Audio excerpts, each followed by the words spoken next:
coming right there. All right, hey guys, welcome to tonight's live stream here, Tactical Rifleman, Tactical Tuesday. We're just doing it on Monday night. Why are we doing it on Monday night? I appreciate you asking. I've got to leave first thing in the morning, and I've got classes I got to go do down in Memphis. Private course. Let's see. All right, so this is the part where I ask you guys, can you hear me now? Can you hear me all right? Sometimes the mic works good right here. Sometimes it doesn't work good. So anyways, let me know if you guys can hear me all right.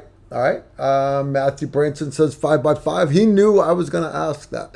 Awesome stuff. Guys, we got a great sponsor tonight.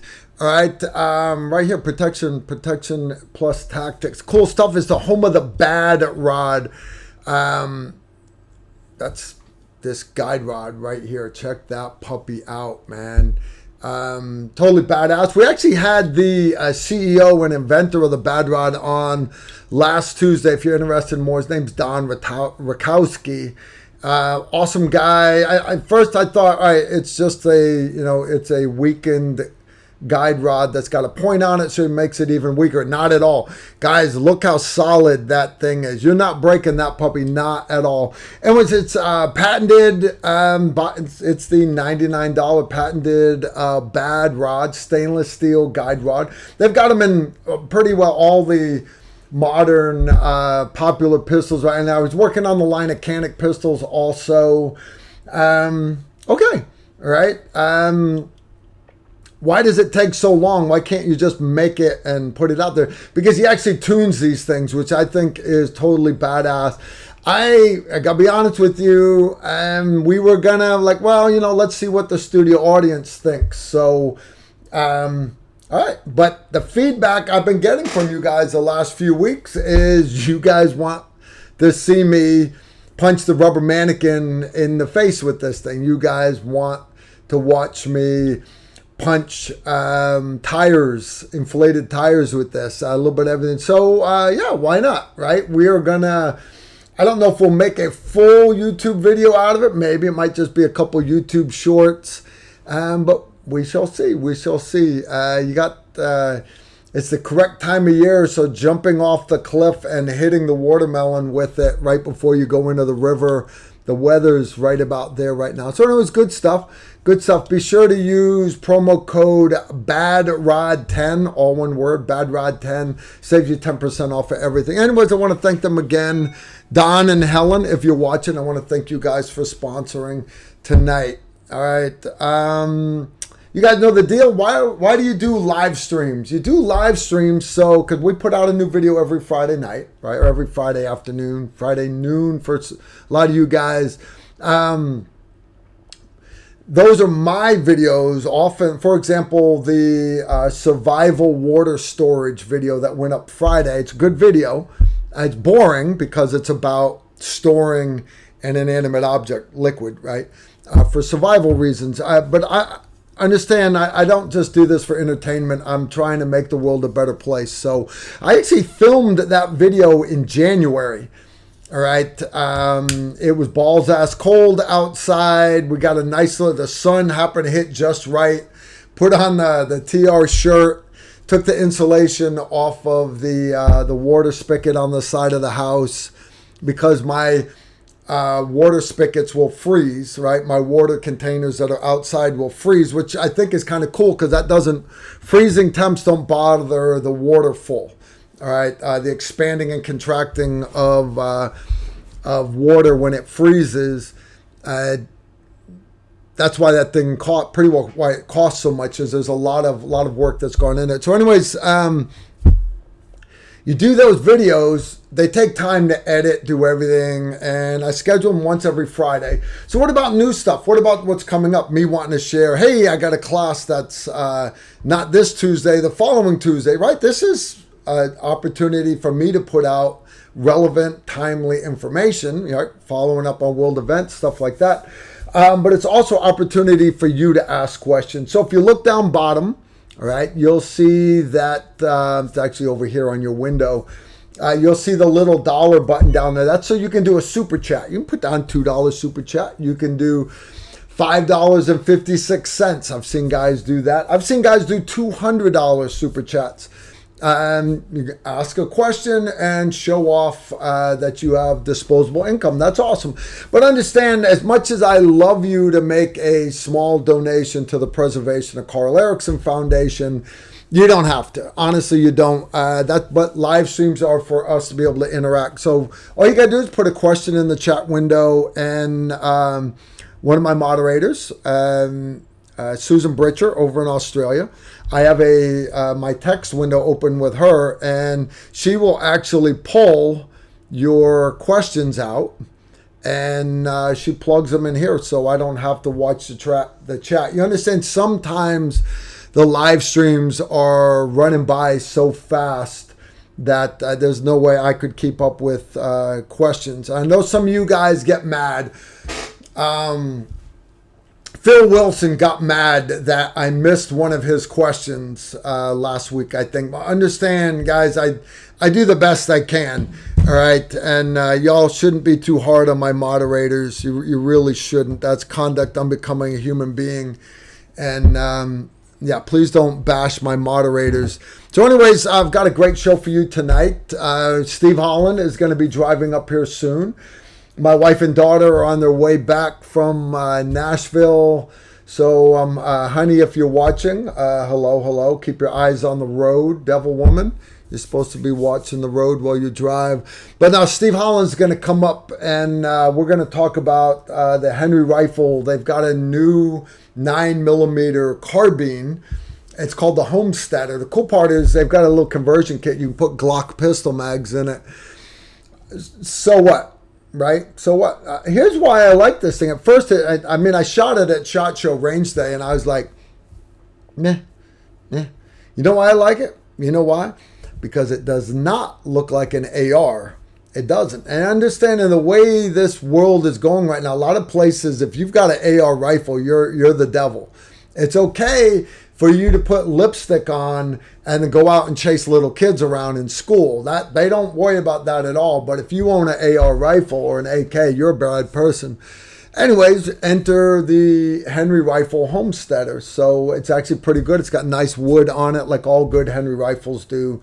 The quality, American made, it's totally badass. So anyway, Steve loves this thing. So I've got mine, and Steve has his. I've asked Steve to bring his disassembled. So the YouTube moderator, just in case he's back downstairs in his basement, because sometimes he's got to go upstairs to get Hot Pockets from his mom's kitchen. But if he just happens to be watching, I don't want him to see Steve touching, heaven forbid, a unloaded firearm, because we've actually had live streams chopped, one here recently, because one of you guys actually complained to YouTube that I touched a unloaded firearm. Okay, I violated their guidelines. No, I didn't. But they still denied my manual review by a human being. Why? Because their manual reviewing human being is still a libtard from Google that doesn't know anything about firearms. So it is what it is. Don't hate the player, hate the game, right? We're not going to hate him, right? He's making good money sitting in his mama's basement. We're not going to judge him at all. So anyways, good stuff. I also, you guys know I work with Nutrient Survival. I work with a bunch of different companies. I work with a bunch of different companies. I like Nutrient Survival for some of their products. I'm very big on long-term food storage. I'm very big on survival stores. I'm also very big on freeze-dried foods that I can take out camping, hunting, stuff like that. So anyways, I don't love all their products. Full disclosure, I do not like all Nutrient Survival products, but there are some of them that are awesome. I really do love. I have my favorites, but then they also have got, they've got a couple others that, you understand, you can build, shit hits the fan, you can put a garden in your backyard, okay, but it's very hard for some of us to come up with long-term storage of powdered milk, long-term storage of butter, long-term storage of eggs, things like that. And these are all things you're going to want, right? So freeze-dried is the way to go. Now, I have a Harvest Right freeze dryer. I do. Me and my wife, we try to keep the thing full, putting up food. It's currently not running. It's not. Why? Because we get busy. We get busy. If you're too busy or you don't have the ability to do it, and there are companies out there that do freeze-dried food. So anyways, I asked Eric, the actual CEO from Nutrient Survival, if he wanted to stop by the show tonight. One, because I got a couple questions I want to hit him up about. And you guys, I read all your comments. If you do a unique comment on any one of my 500 videos, serious as a heart attack, you understand I don't have YouTube on my phone. All right. I have what's called YouTube Studio. All right. And I click on YouTube Studio. I go to comments. And it shows me a picture of the video that you commented on and the unique comment. And then, if you're an idiot and you are bashing Emery for being Jewish, you understand the only thing Jewish on Emery Morgenstern is his nose, right? You guys do understand that, right? But guys will bash Emery for being Jewish. Guys will bash Randy Worst, a 70-year-old American hero. They'll bash Randy for being old. On right click, block forever. All right, so no big deal. But a lot of times you guys will make comments, and I read all your comments. Don't always respond to all of them, but I read all your original comments. And we've been getting a bunch of comments on older nutrient survival videos. So, I noticed some of you guys are mentioning you don't get notifications or you get unsubscribed. Suck it up, Buttercup. Welcome to a legitimate YouTube channel trying to educate the world, and YouTube does not like that. Facebook and all your planetary shitbags, they don't like that. They want you to do entertainment. They want you to do pew-pew. They want you to put on lipstick and shit. That's not me. All right, so my wife has been unsubscribed, I think 3 times already this year, and it's just part of it. No big deal. Please don't complain too much, guys. So if you send questions, Susan will then send them to me. Piece of cake, nothing hard. I got Eric coming on just a few more minutes. I'll tell you what, Susan's already sent me a couple. Let's start off with a question right here. Zipper88. Man, your mom named you weird, dude. How many miles from a city is safe place to live if things go, shit hits the fan? I understand situation dictates, all right? If you're in a major city up in North Dakota and it's the middle of winter, you just being a couple miles outside the city, you're probably good. All right, a city like Nashville, which has got a lot of good human beings in it, but you get to all suburbia around it. Understand suburbia, I'm not saying the ghettos, I'm not. I'm saying suburbia where guys have got $200,000 houses, $400, $600 million houses. They're awesome. They don't have any yards. They're all 0 lot houses side by side as far as the eyes can see. But I'm not in the city. I'm outside of the city. You understand all those really nice, polite people that drive the Land Rovers and the Porsche SUVs, stuff like that. They're going to be the first ones looking for food, breaking the law, because they see themselves as victims, and because they didn't prepare, it's not fair that you did. So, brother, you need to be away from civilization.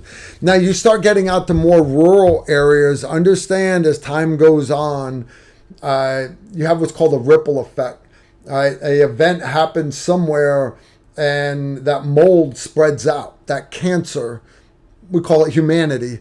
Humanity will spread out of these centers, these city centers.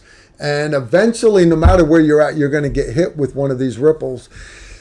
Ripples, as they go out, because the circle is getting larger and larger, it loses intensity. So maybe if you're far enough out of the city, the intensity won't hit you that hard, and it will be a while, but eventually understand, no matter where you're at, guys, you're going to have to deal with this stuff.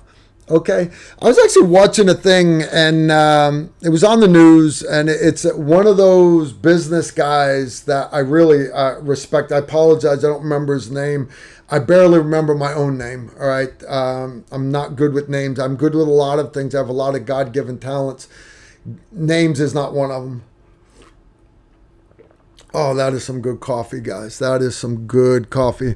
8 shots of espresso, a little bit of sweet Italian cream in it. Mumtaz.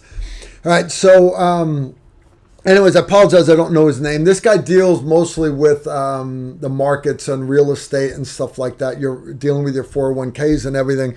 And what he was talking about was that bank in Silicon Valley ran by libtards that ran themselves into the Pacific Ocean. And he's like, don't worry about the central bank. What they did, that's what they did. That's not the central bank. Central bank's secure. Okay. But the big thing was he went on and elaborated that, pouring all your money in the gold, which, a lot of people like, okay, you gotta have heavy metals. Okay. And he's not against having a diversified portfolio. Understand, I've watched a lot of his stuff, right? I've watched a lot of it. But he's like, hey, for all of you that are thinking about pulling all of your money out of the banks right now because you think the banks are going to fail and you're planning on buying gold, and that's why the price of gold is going up right now, because there's that many people scared that their bank is going to die. They're buying gold right now. He said if the central bank ever collapsed, he said it's not going to happen, but if it ever did, gold is not going to help you at all. What you need are bullets. Now, I'm not joking. That he looked right into the camera and said, what you're going to need is bullets. And I'm like, okay, welcome to the team, and that him saying that bothered a lot of people in the financial circles, because understand, he's not towing the party line. That's okay. It's sometimes people need to be hit in the face with reality, and that's just, it is what it is. So I 100% support having a diversified portfolio. All right. I'm a big supporter of heavy metals, precious metals. All right. Gold, silver. I'm a big fan of copper and lead. All right. So anyways, stockpile. Just make sure you stockpile in the correct things, guys. All right. Some good coffee, guys. Really good coffee. All right. I'll tell you. All right, it's made by 5 Stone Frontline Coffee. This is not the kind that I use because this is already ground. This is one of the packets that goes in my camper. My camper is having maintenance done on it right now. Getting something fixed on it. So I cleaned all my stuff out of the camper, and I don't have a coffee grinder in my camper. Go figure. But so this coffee that I'm drinking, same thing, 5 Stone. Frontline Coffee Company, good stuff. I actually hit them up. It's TR10 is the promo code, saves you 10%. Full disclosure, I don't make a dime off of it. I don't. So why'd I ask them for a promo code? To help out you guys. Seriously, it's a heart attack, right? Why would I not want to help you guys? I'm just saying, no big deal. All right, yeah. Frontline Coffee, guys. No, Frontier Coffee. Frontier Coffee, that's a different company. All right, let's see. I had a couple other things I wanted to talk about before Eric calls in. I thought Eric was going to call at 7:15. Eric hasn't called yet, so I will hit the next question from Miss Britcher. All right, next one is from David Elkins. Hey, Carl, comma. I forgot to follow up at the bunkhouse. Who is your recommendation for cutting Glock slides for optics? Actually, I just had that up a minute ago. Right there. Danger close armament. Danger close armament cut slides. All right, let me get this here. Eric, that you? You there? Can you hear me? Eric? I can hear you. You got me? I got you just fine. Yes. Guys, who am I talking to? Who am I talking to? I'm talking to Eric, right? Let's see. Let's see if what I got here. I can prop up this phone here. All right, you guys tell me if you guys can hear Eric okay. That means, Eric, you've got to talk, by the way. All right. You got to talk for me. I mean, how's this? You got me? Can you guys hear Eric okay? Radio check, over. Yeah, I hope that they can hear you okay. They'll let me know if there's an echo or not. Sometimes, Eric, with you calling in via the phone, my son's not here to help me run this tonight. All right. Yeah. But it's good. How you been doing, brother? I am good. Yeah, hanging in there. It's spring, so we've been fighting all the crazy, allergy stuff. Yeah, trust me. Facing, I'm sure it's out there too. Awesome. But, yeah, I have more pollen here than you do in Reno, Nevada, for sure. Guys, my last time out in Reno, you guys remember I took my Jeep and some buddies and we went and did the Rubicon Trail with our Jeeps. It starts right outside Sacramento, California, and it winds and it ends near Reno, Nevada, Lake Tahoe, actually. And there's no way I could get that close to the Nutrient Survival headquarters and not tour the facility. So one thing I thought was cool is Eric and his sidekick there, Becky, they have this Wolfpack live stream that they do once a week. And I must not have been a good guest because I haven't been invited back on since then. But no, it's always a blast. You're always invited. Yeah, no, dude. What day of the week do you do? What day of the week does the Wolfpack get together? Well, we were doing it on Thursdays, but we switched it up a little bit and started to do a little bit more of off the reservation stuff. So I've been doing some of my own, just kind of talking into camera. But I do miss the lives. We haven't had a live for a couple weeks. Okay. I had some family stuff going on, but yeah, man, I'll get you on the next one. Yeah. I mean, I know I tell you what. Yeah. Tough guy to get a hold of. Our reason for doing this live stream, Tactical Tuesday live stream, doing it on Monday, is I depart first thing in the morning after coffee to go teach a class. I get done late Friday night, and then the following week, I have Monday off, but then Tuesday, I have a medical class with Travis Hall, and then Combat Pistol 101, Combat Pistol Carbine, just to test. Basically, that whole week also, it's going to be. But because I'm coming home at night, I'm going to keep my live stream Tuesday night.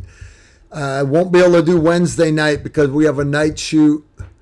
No, won't be able to do Thursday night because I have a night shoot. But yeah, Eric, so long as our schedules match up, yeah, I like visiting with your Wolfpack. They're kind of like my asylum. That's what we call the chat room over here. My chat room, we call them the asylum. A couple of them are nutbags. I'm not going to name any names that are actual nutbags. But there's a few here. There's a few. I love my patrons. I love the asylum. I love my patrons more than the asylum. But a lot of my patrons are also in the asylum. I'm looking and I see names here. Moody 2 saying, Carl, find a break, man. There's no rest for the wicked, guys. There's no rest for the wicked. I look at how things are going in this world, and Eric, I know you feel a lot the same way. It's not as though somebody flushed the great toilet of society. It's already spinning down the bottom, and I really don't think we can get it back. So vote. Everybody, you've got to vote. You've got to get out and vote. But in case we can't turn this waterfall around, you guys need to be ready to take care of your families. So what's new with Nutrient Survival? tell you, we've got all kinds of stuff happening all Nice. the time. And, you know, last time you invited me on, we did something special for your asylum for the TR Live folks. Yeah. And we wanted to, you know, I'll put this out there right now, that TR Live, one word, will get you 20% off anything. And Really? I might even find a way to throw something else in there extra special for you. I see some familiar names in the asylum as well. Like Sean Alexander. Yeah. He's a good guy. Absolutely. Good to see Susan up there as well. But yeah, we've been staying very busy. We're getting ready to launch a big new initiative around brain and brain survival. A lot of folks let their brains deteriorate over time because of stress and aging. Yeah. You can actually reverse some of these things if you take care of your brain and you do some good things for it. You know, everything in moderation. So we're excited about that. That'll be coming out later this summer, and we'll send you all kinds of that product and maybe give you an extra brain boost in the meantime. God knows I need a brain boost. A little bit of extra brain power. Yep. Carl. Yep. Yeah, I mentioned I was cleaning out my camper, so I cleaned out the camper and I had a bunch of guys. You know the cans, their number 10 cans will last. Well over. They say 25 years, but they're going to last longer than that. But these bags are good for what? 10 years. The bags are 15. Those 15 years. All right, so a little bit less. But these are all ones out of. They're out of my camper. So my favorites, of course, Homestyle Scramble. You got to have mac and cheese, right? But the other one, Southwestern Medley. Those are my three go-to, right? So I got them out of the camper, and they were unopened, and I was gonna just put them on the shelf with like all the tools and stuff out of the camper, frying pans and everything. But instead of just putting these in the workshop, I put these in the kitchen. And you notice all three of them are open. I actually just ate both of these today. But the Southwestern Medley one is completely gone.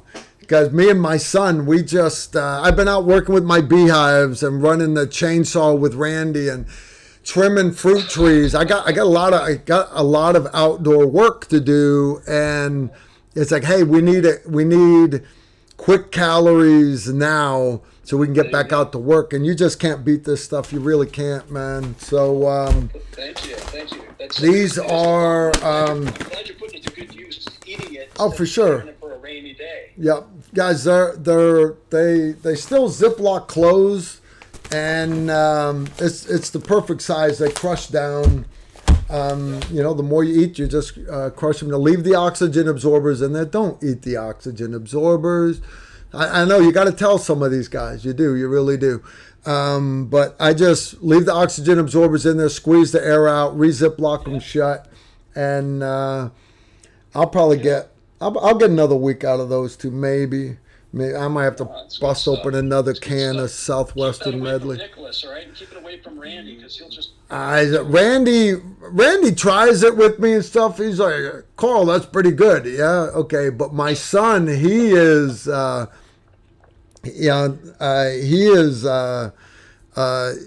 he's 26. He's basically a college kid living across the street from his mom. So every time he floats over and there's nobody home, he rats the cupboards. And it seems like I come back and there'll be a dirty coffee cup right near the espresso machine. I'm like, all right, my son has been here, all right? And then some more, my nutrient survival's missing. Funny stuff. Good stuff. Why kids can't clean up after themselves. I think they're all the same. My daughter lives in this magical world where she can come in and just throw shoes and socks and jackets and stuff all over the living room. And when she gets up in the morning, walks back out, all the stuff has magically been put away. You know?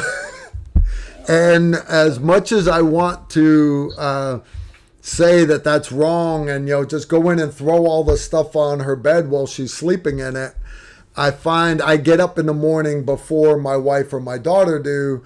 So I get up in the morning and it takes me 20 minutes to reach the coffee pot, guys. My joints are all shot. I've got to do my gun yoga and stuff in the living room with my dogs fighting for my attention. And They think I'm joking, Eric. I literally do our gun yoga where you standing, kneeling, prone, lateral recumbent, fetal left, fetal right. If you guys have taken our advanced pistol carbine course, you'll see it's like part yoga, part BJJ, and a little bit of TR mixed in for flavor. But it is good for stretching out. There. You might be the only reason I would find myself in a yoga class. You actually offer like a combat. Yoga. I'm not sure you want to see me in a tight pair of yoga pants. I'm just saying. Maybe you would. I'm not going to judge. You are a former action guy. Let's not forget. No, but when I I get up, I start taking all my meds and everything, and my allergy meds and stuff from my bad knees.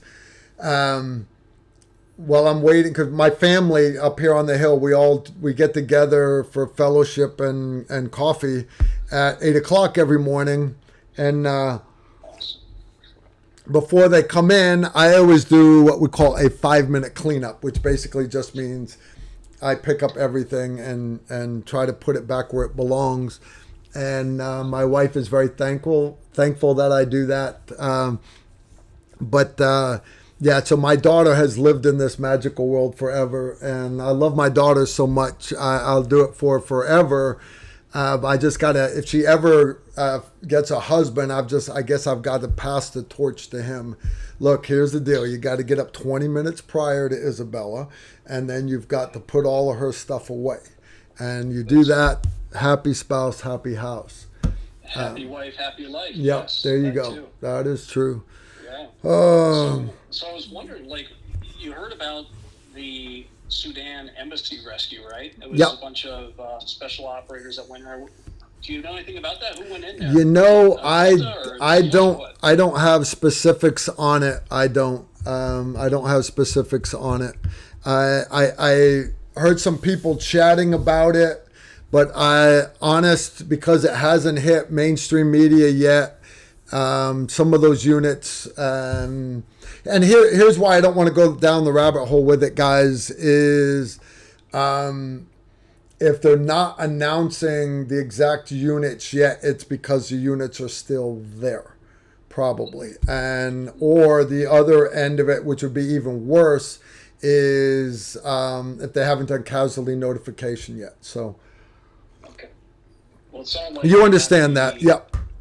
No, but it's good stuff, guys. A lot of you know I'm a fan of history, a student of history. Me and Eric, we share a lot of the same background. I went to Ranger School just like Eric did, and 100 years ago. But I like to watch things that happen internationally, and especially for when I teach my high-risk travel courses, for traveling overseas with your family, whatever, to stay up on current trends whenever there's a terrorist attack or anything like that, especially internationally, because they don't get a lot of play here in the States. I'm big on studying, and Mali has attacks all the time. But there was an attack on a hotel in Mali a few years back. And it was actually some rescue work that went on there also. And a couple of the individuals involved, they got like Distinguished Service Crosses and stuff for it. Very, very heroic stuff. One man saving the day all by himself. Another guy working independently, saving the day all by himself. Great stuff indeed. Not everybody is cut out to do this stuff, and it's good that we still have members in the military that are willing to not just be selfless to put their life on the line, but also have the Constitution to be dedicated enough to know that it hurts every day, but they still have to push themselves to be better and better and better and train harder and harder and harder. And my viewers hear me talk about it a lot with my patrons specifically. I do story time with Carl once a month. And when I do story time with Carl, sometimes I share combat stories overseas, Afghanistan, Iraq, wherever, Africa. But a lot of times my stories are training missions, and everybody goes, well, I don't want to listen to a training mission. I want to hear something, in Iraq. But the reality is that a lot of your special ops units, they're training, they make the training practice missions so much harder. Anything that could go wrong goes wrong on purpose, so that you have to exercise all your contingency plans. And then when the time comes, you actually go over to do the combat operation for real. It's like, that was easy. That was real easy. The 5 times that we rehearsed it was so much harder than real life. So yeah, it's good stuff. Good stuff indeed. Yeah, for sure. Yep. No, I mean, guys like you, think about it. I mean, I haven't seen anybody that gets out after a lifetime of service, a career being a, as you like to say, former action guy, and isn't beat up, right? Isn't just completely destroyed from head to toe, one thing or another. And it's because you've jumped out of airplanes like 500 times. You've crawled through, mud and rocks, and you've beat up your knees and your shoulders, and you've carried, 80-pound rucksacks up and down the mountains. I mean, it's for those reasons, and it's more than just like, congratulations, job well done. Here's your retirement certificate. I mean, you have given your body, your not just your not just your heart and soul to this thing, but you've sacrificed your body after you leave service. You are still, you are still paying the price. So, but man, we just admire you, and like you said, not everybody's cut out to handle it, and we just thank guys like you that have served this nation so valiantly. Thank you. Yeah. Thank you for paying my paycheck, guys. No, Eric, I appreciate that. I do. I appreciate it. Thank you for your service too. Eric was in the Army with me, guys. He really was. Yeah, we're getting old, Eric. We're getting old. All right, my phone dinged. I know I had a couple questions come in. Okay. Let's see if we have any. Let's see if we got any for Eric. All right. Recommendations for cutting Glock slides for optics. I just said that one, guys. The name of the company is Danger Close Armament. Danger Close Armament. They're the ones that milled the slide on my EDC pistol I'm not allowed to touch. They did a great job. Without a doubt, they did a great job. Jonathan Acampo, Eric, thank you. What kind of knife do you carry? I saw you already answered that. You carry a Spyderco, right? Yeah, I love this thing. It's a Spyderco Para. It's super lightweight. It's a lot of fun to flick open. I never leave home without it. Of course, you can't travel with it. Yeah. So that is a problem, through the air anyway. If you can pack it away, that's great. But I love this thing, and it's hard I also to imagine, carry a Spyderco. Not having something at your side like that. Yep. All right, next one. Pete here, maybe a TR discount link in the future, Discord link in the future. There it is. If you meant discount code, I don't know what a Discord link. Try TR Live tonight. I'll get you 20%. 20%, but TR10 saves you 10% year round, guys. Yep, 10% year round, absolutely. And then, Carl, you've got even a special bug out bag that you collabed with us on with Operation Valkyrie. Operation Valkyrie, that's my plaque right here, guys. If you look at the plaque, you will see, if I can get it off the wall here. Where you at, Eric? I got Eric's signature here somewhere. I'm somewhere. I don't know. And I have a replica of that here. You do, the same don't guy you? that made that one up for you. I called him up, said, "Hey, can you give me one of those?" It's not signed nicely like that with all the other folks that were part of that class. That was an awesome class. Right here. Great one. When's the next one you're doing? Like I don't know, to be honest with you. Yeah. I really don't know. And here's why, guys. That's what he's talking about. When we did Operation Valkyrie, Nutrient Survival. Eric actually bought the last slot to come in. I should have given him a discount. I didn't. I'm sorry. I'm tight. I'm tight. No. Normally classes. Let's say I have a 15-man class. All right. I don't go over a 1-to-5 student instructor ratio. So if I have a 15-man class, I'm going to have me plus 3 instructors, 4 instructors total. All right.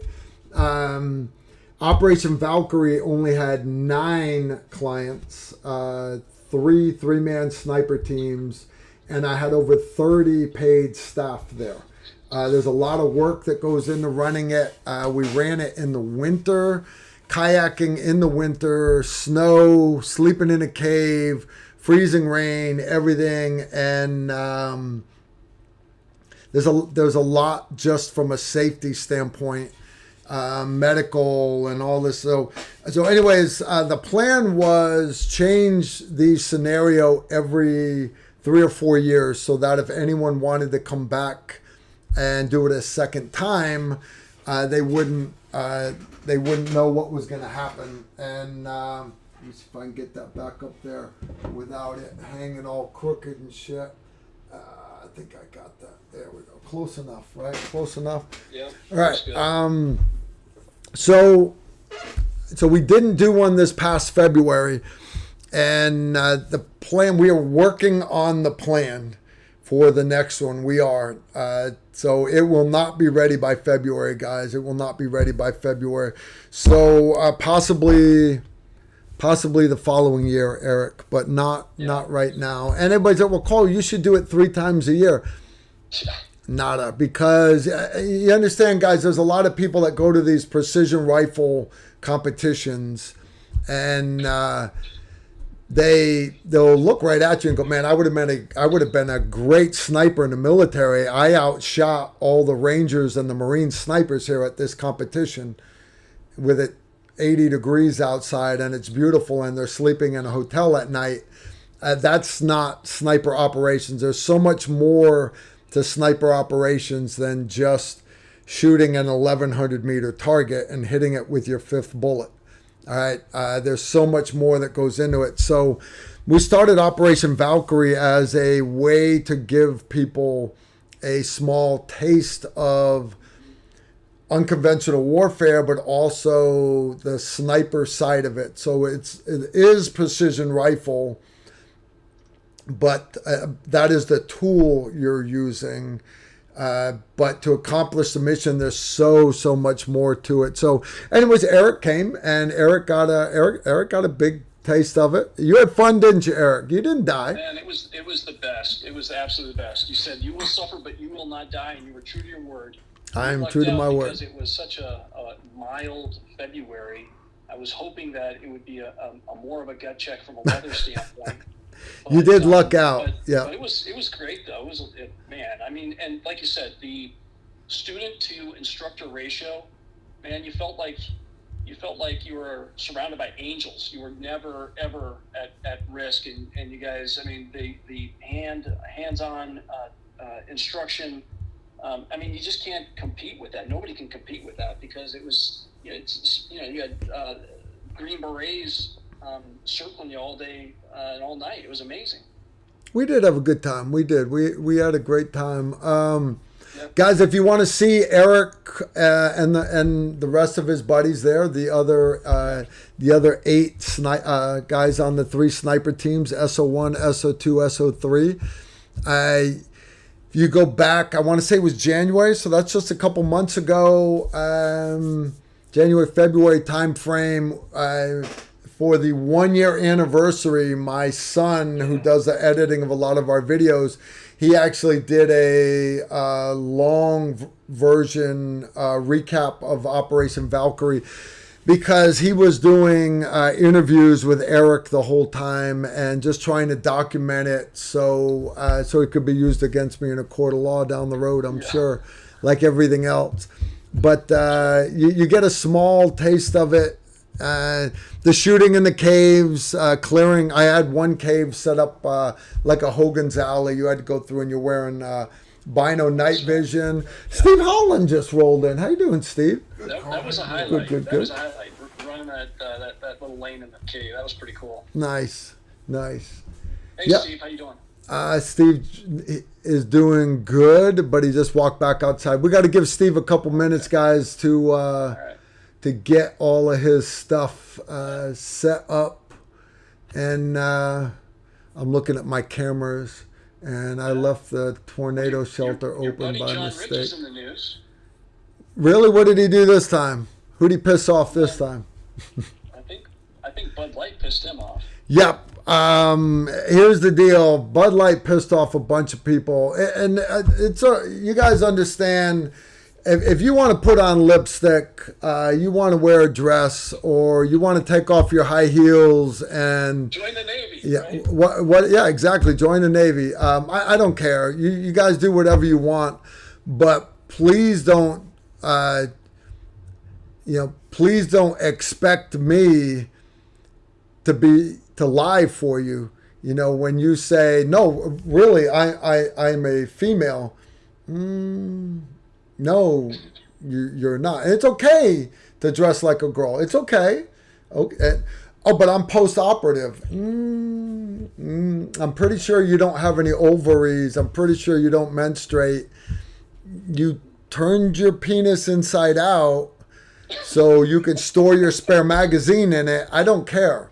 But you understand, Eric. I know. You got to deal with it more out there, out west. But just because someone says I identify as a unicorn, that just means you pretend to be a unicorn, and it is what it is. It is what it is. That's it. It is what it is. But don't. That's it. No, I'm not gonna. Interesting to watch for sure. Yeah. It is what it is. Yeah. It is what it is. It is what it is. And I could care less. I've got patrons here right now that live all kinds of lifestyles, and you know what? They're all parts of my family, and I love them. I do. I love all my patrons. I love all the people in the asylum. I have a little bit of everybody in there, and they'll tell you that I call apple apple. I call orange orange. I don't hate anybody, race, color, creed, religion. I don't. I treat everybody respectfully until you give me a reason not to respect you anymore. And then you're probably not getting that respect back. It is very, very hard to get my respect back. And but I live my life the same way.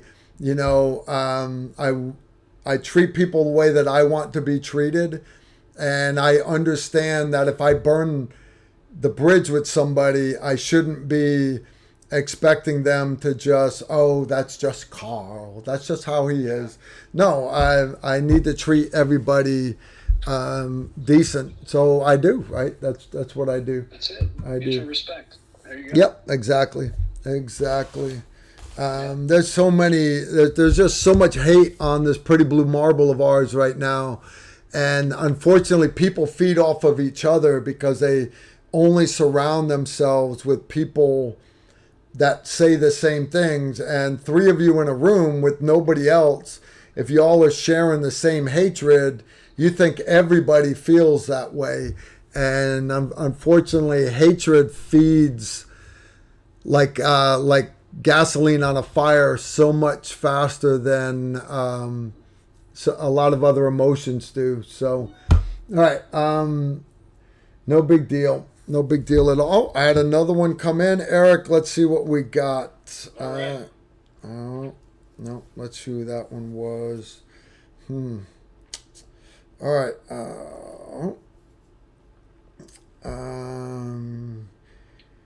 PD time, not discount. I meant Discord social media one, but that's fine.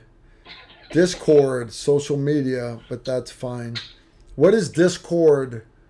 Is that like a social media? I think it's like I'm not part of it. I've heard it before. I believe it's like a Rumble, like a Rumble. Okay, that's alternative. guys, I got told I need to be up on Rumble, and I have a Rumble channel. I do, but nobody watches it. So it's there in case I need it for when they shut me down on YouTube. All right, here's one for Eric from Grog. For Eric, have you considered adding water to some of your smaller items, such as the sample packages and X7 items for all-inclusive packages? You grasp what he's saying, Eric? So in other words, like actually add like a little juice box full of water. Yeah, that's interesting. I mean, we spend so much energy trying to get the water out. You know, some of our products, like that Homestyle Scramble, you start with 100%, right? Yeah. And then you cook it, and then you put it in the freeze dryer, and by the time we're done with it, we're down to, 70%, or I should say 30% yield. So 70% of the moisture is gone. The potatoes is gone. But then even the water content in the freeze dried food is less than 2%. So you start with 100, it goes down to 30. What you're left with, that's by weight, but the water content itself is under 2%, and that allows you to lock in all the flavor, lock in all the nutrition, and allow it to last for a very, very long time. But when you don't have any moisture in there, nothing bad can grow in there. There's no bugs or anything that, from a food safety standpoint, can grow in it. That's the magic of long shelf life freeze dried food. So. Yeah, and I remember you. It's an interesting idea. A lot of people have said, "Hey, you should throw in a water bottle," but that's just kind of weight that you got to pay for, and we'd rather not ship it around or make you pay for it because you got that right at home. Very cool. Okay. Yeah. Now, one thing I thought was cool, guys, was so I mentioned I went on his his Wolfpack live stream, and Eric, you guys remember Rocky Balboa, Sylvester Stallone doing the raw eggs in a glass, and getting ready. So Eric is like, yeah, man, we're gonna do the Rocky Balboa challenge, and I was like, I'm like, I guess the room's big enough. Is he gonna have boxing gloves in there or something? I don't know. I get in there. Eric's all excited. He's amped up. He's ready to go. And Becky, she just feeds the energy off of Becky, just gets everybody motivated in the room. I walk in and they're like, yeah, we're going to do the nutrient survival egg drink. And where Rocky had to worry about salmonella and everything from the raw eggs, you don't have to worry about that with your eggs. And Eric beat me. He chugged his eggs down faster than me. He beat me. It was the only time I've ever beaten a green on anything. I knew it was coming. You didn't know it was coming. You were completely caught off guard. Yeah. And because one of our packs of vitamin eggs, and eggs have gone through the roof with all the I bet, yeah, high pathogen avian influenza killing all these layer hens and everything. Yeah. But anyway, one of those packs has the equivalent of 6 eggs. Yeah. So we mixed one of those packs up raw, and man, that stuff smelled nasty. Like nasty, raw eggs. Smelled like raw eggs. And we chugged it down. And I felt like throwing up the rest of the night. It was horrible, and you kind of grinned and you're like, all right, whatever. If you've eaten some of the stuff that I've eaten over the years, Eric, I was the guest of honor at a goat grab out in the desert one trip, and a lot of your Middle Eastern special ops units, when they do like the end of a big training thing, they do a ceremonial dinner traditionally out in the middle of the desert, like the Bedouins would do it. And I was guest of honor. I was their favorite instructor. Don't ever do that, by the way. Don't ever be guest of honor.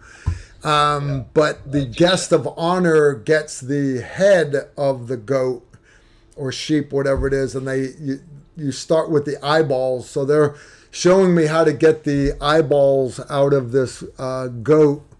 And I've eaten way too many eyeballs. Here's a little bit of trivia for you guys. If you ever have to eat an eyeball, you guys, if you're familiar with the anatomy, you understand the lens is basically in the front quarter of it. When you bite the eye, bite it on top of the colored part of the eyeball. because I made the mistake of biting it vertically, and I got the lens, the hard lens from the eye, stuck between my teeth, and it'll gross you out. It really will. It will really gross you out. How you doing, Steve? How are you doing? Oh, Steve! That's crazy stuff. Steve came bearing. He's got. Tonight, Eric. We're going to be talking about the new Homesteader 9mm rifle by Henry Repeating Firearms, and it's an awesome gun. I finally got mine, and Steve's had his for a while, and but we're going to talk about it a little bit tonight. We're going to talk about it. What else, Eric? Real quick before I let you go. It's nice keeping you company until the real man of the hour. Yeah, I appreciate you. I appreciate you filling Steve's shoes till he could get here. Again, guys, just for tonight, use code TRLive. It's going to save you 20% off of Eric's nutrient survival stuff. Here's the deal, guys. I've got a few flavors that I love. I mean, like, I love to snack on this stuff. Okay, but there's a bunch of other stuff. Vitamin eggs, the milk, the vitamin milk that Eric's got. You understand that if you start planning Armageddon, start planning collapse of the National Bank or all this other stuff, whatever you're preparing for, understand it's easy to say, I'm going to build a garden in the backyard. Okay, you've got to make it to that first harvest.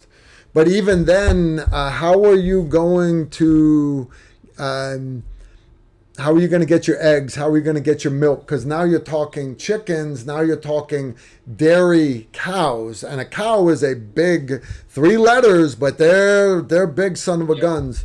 So you've got to have a bunch of stuff. You really do. So I have redundancy in place, but.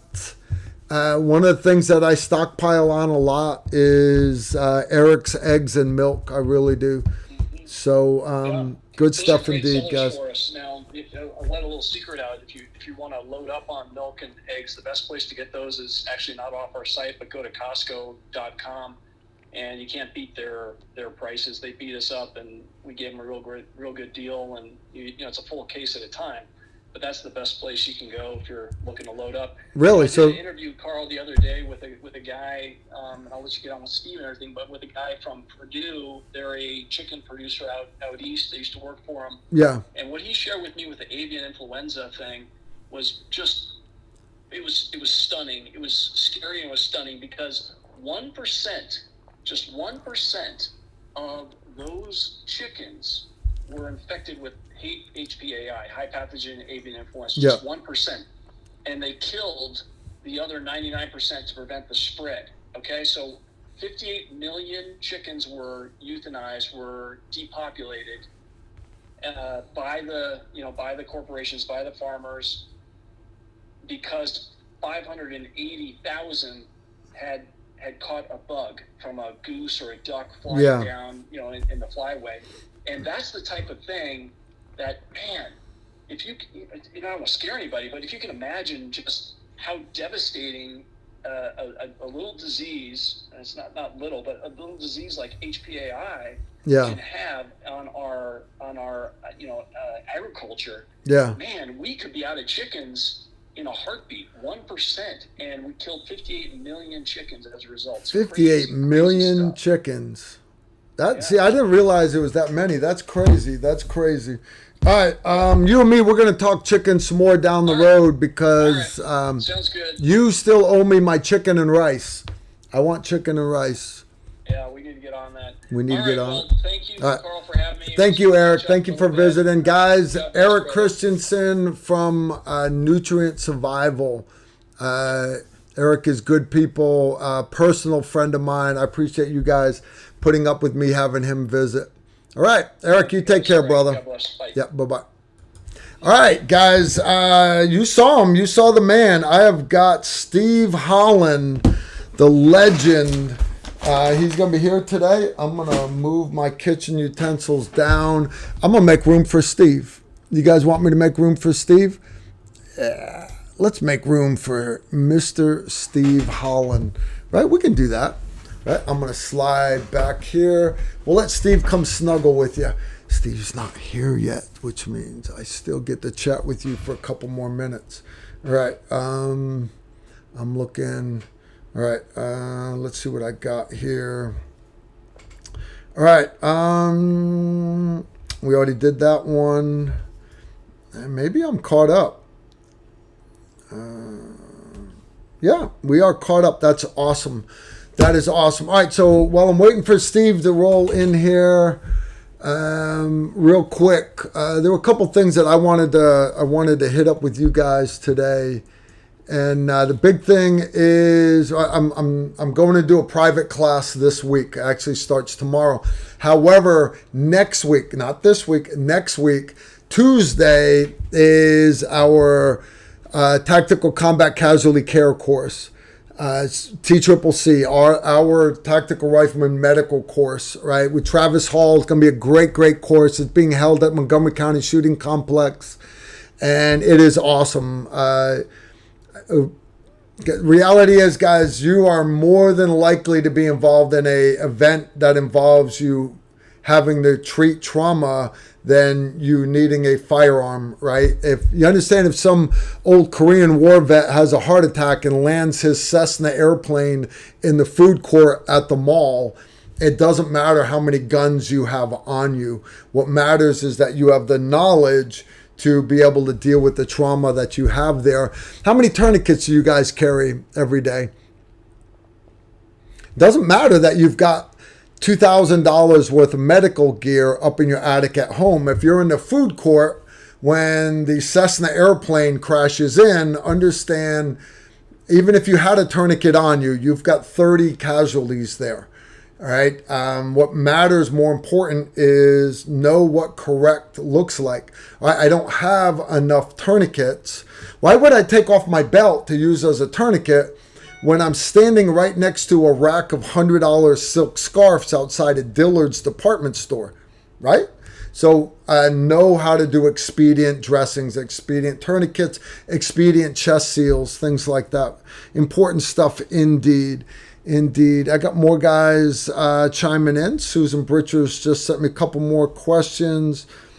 Carl, have you tested the Holosun SCS MOS for Glocks? I have not. I'm sorry, brother. I don't have any experience with it. Guys, my work gun, my backup work gun, my work gun is a Glock 45. My backup work gun is a Glock 34. They're both 9mm. And then I also have my SIG M18. It depends on who I'm teaching classes to. All three of those guns have got the Holosun 509 built exclusively for primary arms because it has that Vulcan reticle in it. And if you're not familiar with the Vulcan reticle, guys, the battery's dead in this one. Or did I take the battery out to put it in a different one? Anyways, that's the only optic I need. So, like, everybody wants me to test these other optics. I do, all right? But they immediately come off my guns, and I put the Vulcan, the enclosed emitter Vulcan reticle back on it. Here's an example. It's actually this Friday's video. This Friday's video is the Vortex has got a new pistol optic called the Defender CCW, concealed carry weapon. And it is and Vortex has had pistol optics out for a while. They have, but they've all been very budget minded, let's put it that way. Not this one. The Vortex Defender CCW, they are 100% going after the military market to compete against the Trijicon RMR. All right, so if you put the RMR and the Vortex Defender CCW side by side, they're both very, very rugged. The Vortex actually has a larger field of view. It's got some improvements over it. You don't have to take it off to change the battery like you do the RMR. The problem, though, is the RMR has been around for 30 years, and it is the standard for the U.S. military. But the military wants an enclosed emitter. They want an enclosed emitter. Did I mention they want an enclosed emitter? They also want the Vulcan reticle. So where they're not allowed to spend taxpayers' money buying Holosun 509s with the Vulcan reticle, we still have military guys showing up to courses with the Holosun 509 with the Vulcan reticle. They're just buying it with their own money. That's how awesome that sight is. It really is. So, and I'm not bashing the Vortex one. This is them dipping their toe in the pond of military grade pistol optics. I got that. I guarantee you in the next couple of years, Vortex will come out with an enclosed emitter, because you have to have something new every year for SHOT Show. That's just the truth. You got to have something new for SHOT Show. So you're going to see it. There's other companies, and unfortunately, Trigicon with the RMR, ACOG with that optic, and EOTech with their holographic weapon sight. They captured those markets, but then they never really improved on them. And that's why you're seeing all these other companies that, like Holosun, that are not just playing catch up, but they've already surpassed them and are putting out really, really great products right now. So, guys, once Steve comes in here, I'll slide over. I'll give Steve the con. And yeah, we're going to have us a great live stream tonight. We always do. All right. A couple more questions that come in while I'm waiting for Steve. Semper Paratus, which model of Atlas bipod is your favorite? The V8 question mark. On my precision rifle, I run a CAL, which stands for cant and lock. It allows you to cant the gun left and right, but not pan. All right. On my Barrett 50 cal, I run what's called a super cal. It is can't only lock it into position, but it is much more robust, but for my AR-10s, or what I would run on my SR-25, is they have the original Atlas. They have a version for US SOCOM where the legs don't rotate. I like that because that way it doesn't walk forward when you're loading the bipod. But you can still go 45 degrees front or back. You can still cant the gun left and right, but you can also pan left and right. It's called the Atlas. The exact model number, I don't remember the exact model numbers. It'd be like me telling you what model a certain Glock is. I've got no idea. Glocks haven't changed since the 80s. All right. I love them, but they just haven't changed. All right. Another one here is from Philip Wilson. How much is a private day class? Private day courses. I don't like doing private day courses. So what I do is I charge $3,000 a day for a single student plus expenses. All right. So in other words, you got to rent the range, ammo, this, that, and the other. I have to have an assistant instructor to jam your magazines for you, to pat your forehead with the towel if you're getting sweaty, but also in case I catch food poisoning at lunch, your class and your training will continue. All right. But yeah, I charge $3,000 a day plus expenses. I've never had anybody pay it. Not one time. I used to charge $1,000 a day plus expenses, and I would have guys lining up to do private classes. And it sounds like, well, Carl, you're making a killing. I'm not. I'm making $1,000 a day. But I would much rather have 15 students or 10 students or 12 students with other instructors that are making good money and be able to train more people at one time. So I do private courses. I do, but I charge $3,000 a day plus expenses. All right. Excellent question. I've never had anybody pay it yet. But that's my rate. It doesn't mean you have to pay it. That's my rate. All right, Steve, how you doing, brother? Good, sir. How you All doing? right, TR Nation, give me just a second. I'm gonna knock these out. I got one more. Carl, is there any movie stars that you have trained? Yeah, there's actually a few movie stars that I've trained. I don't remember the black guy's name. He's in all the Purge movies, and he's on some TV show right now. I've worked with a few other movie stars. I have even trained the most interesting man in the world. You guys remember him from the old Dos Equis commercial? Yeah. I don't always drink beer, but when I do drink beer, I drink Dos Equis. Yeah, I've had him in my classes. By the way, he doesn't drink beer. He doesn't. Him and his wife drank nothing but wine the whole time. He's a cool dude. He's super awesome. Super awesome. I don't remember his name. Why? Because I can barely remember my own name. All right, last one. Elevated Agenda. Send a picture of a hot dog. I'll take your money if that's what you want to do. All right, I'm going to slide over because we're going to slide Steve this way. Guys, I want you to check out this puppy right here. You see this? You know what this thing is right here? This is my... His personally? His this personal? is my Homesteader by Henry Repeating Arms. Here's the cool part about this thing. When I first shot, that's pretty wood, guys. That's beautiful walnut. I'm not touching it, YouTube. Y'all relax. All right. Look at that walnut. Look at that wood. Isn't that beautiful? Is that not beautiful, guys? I put mine up on the wall so that you guys could see it. All right. Now, completely assembled. Completely so assembled. We won't get hit by the YouTube Gestapo. Yeah, the Nazis. All right.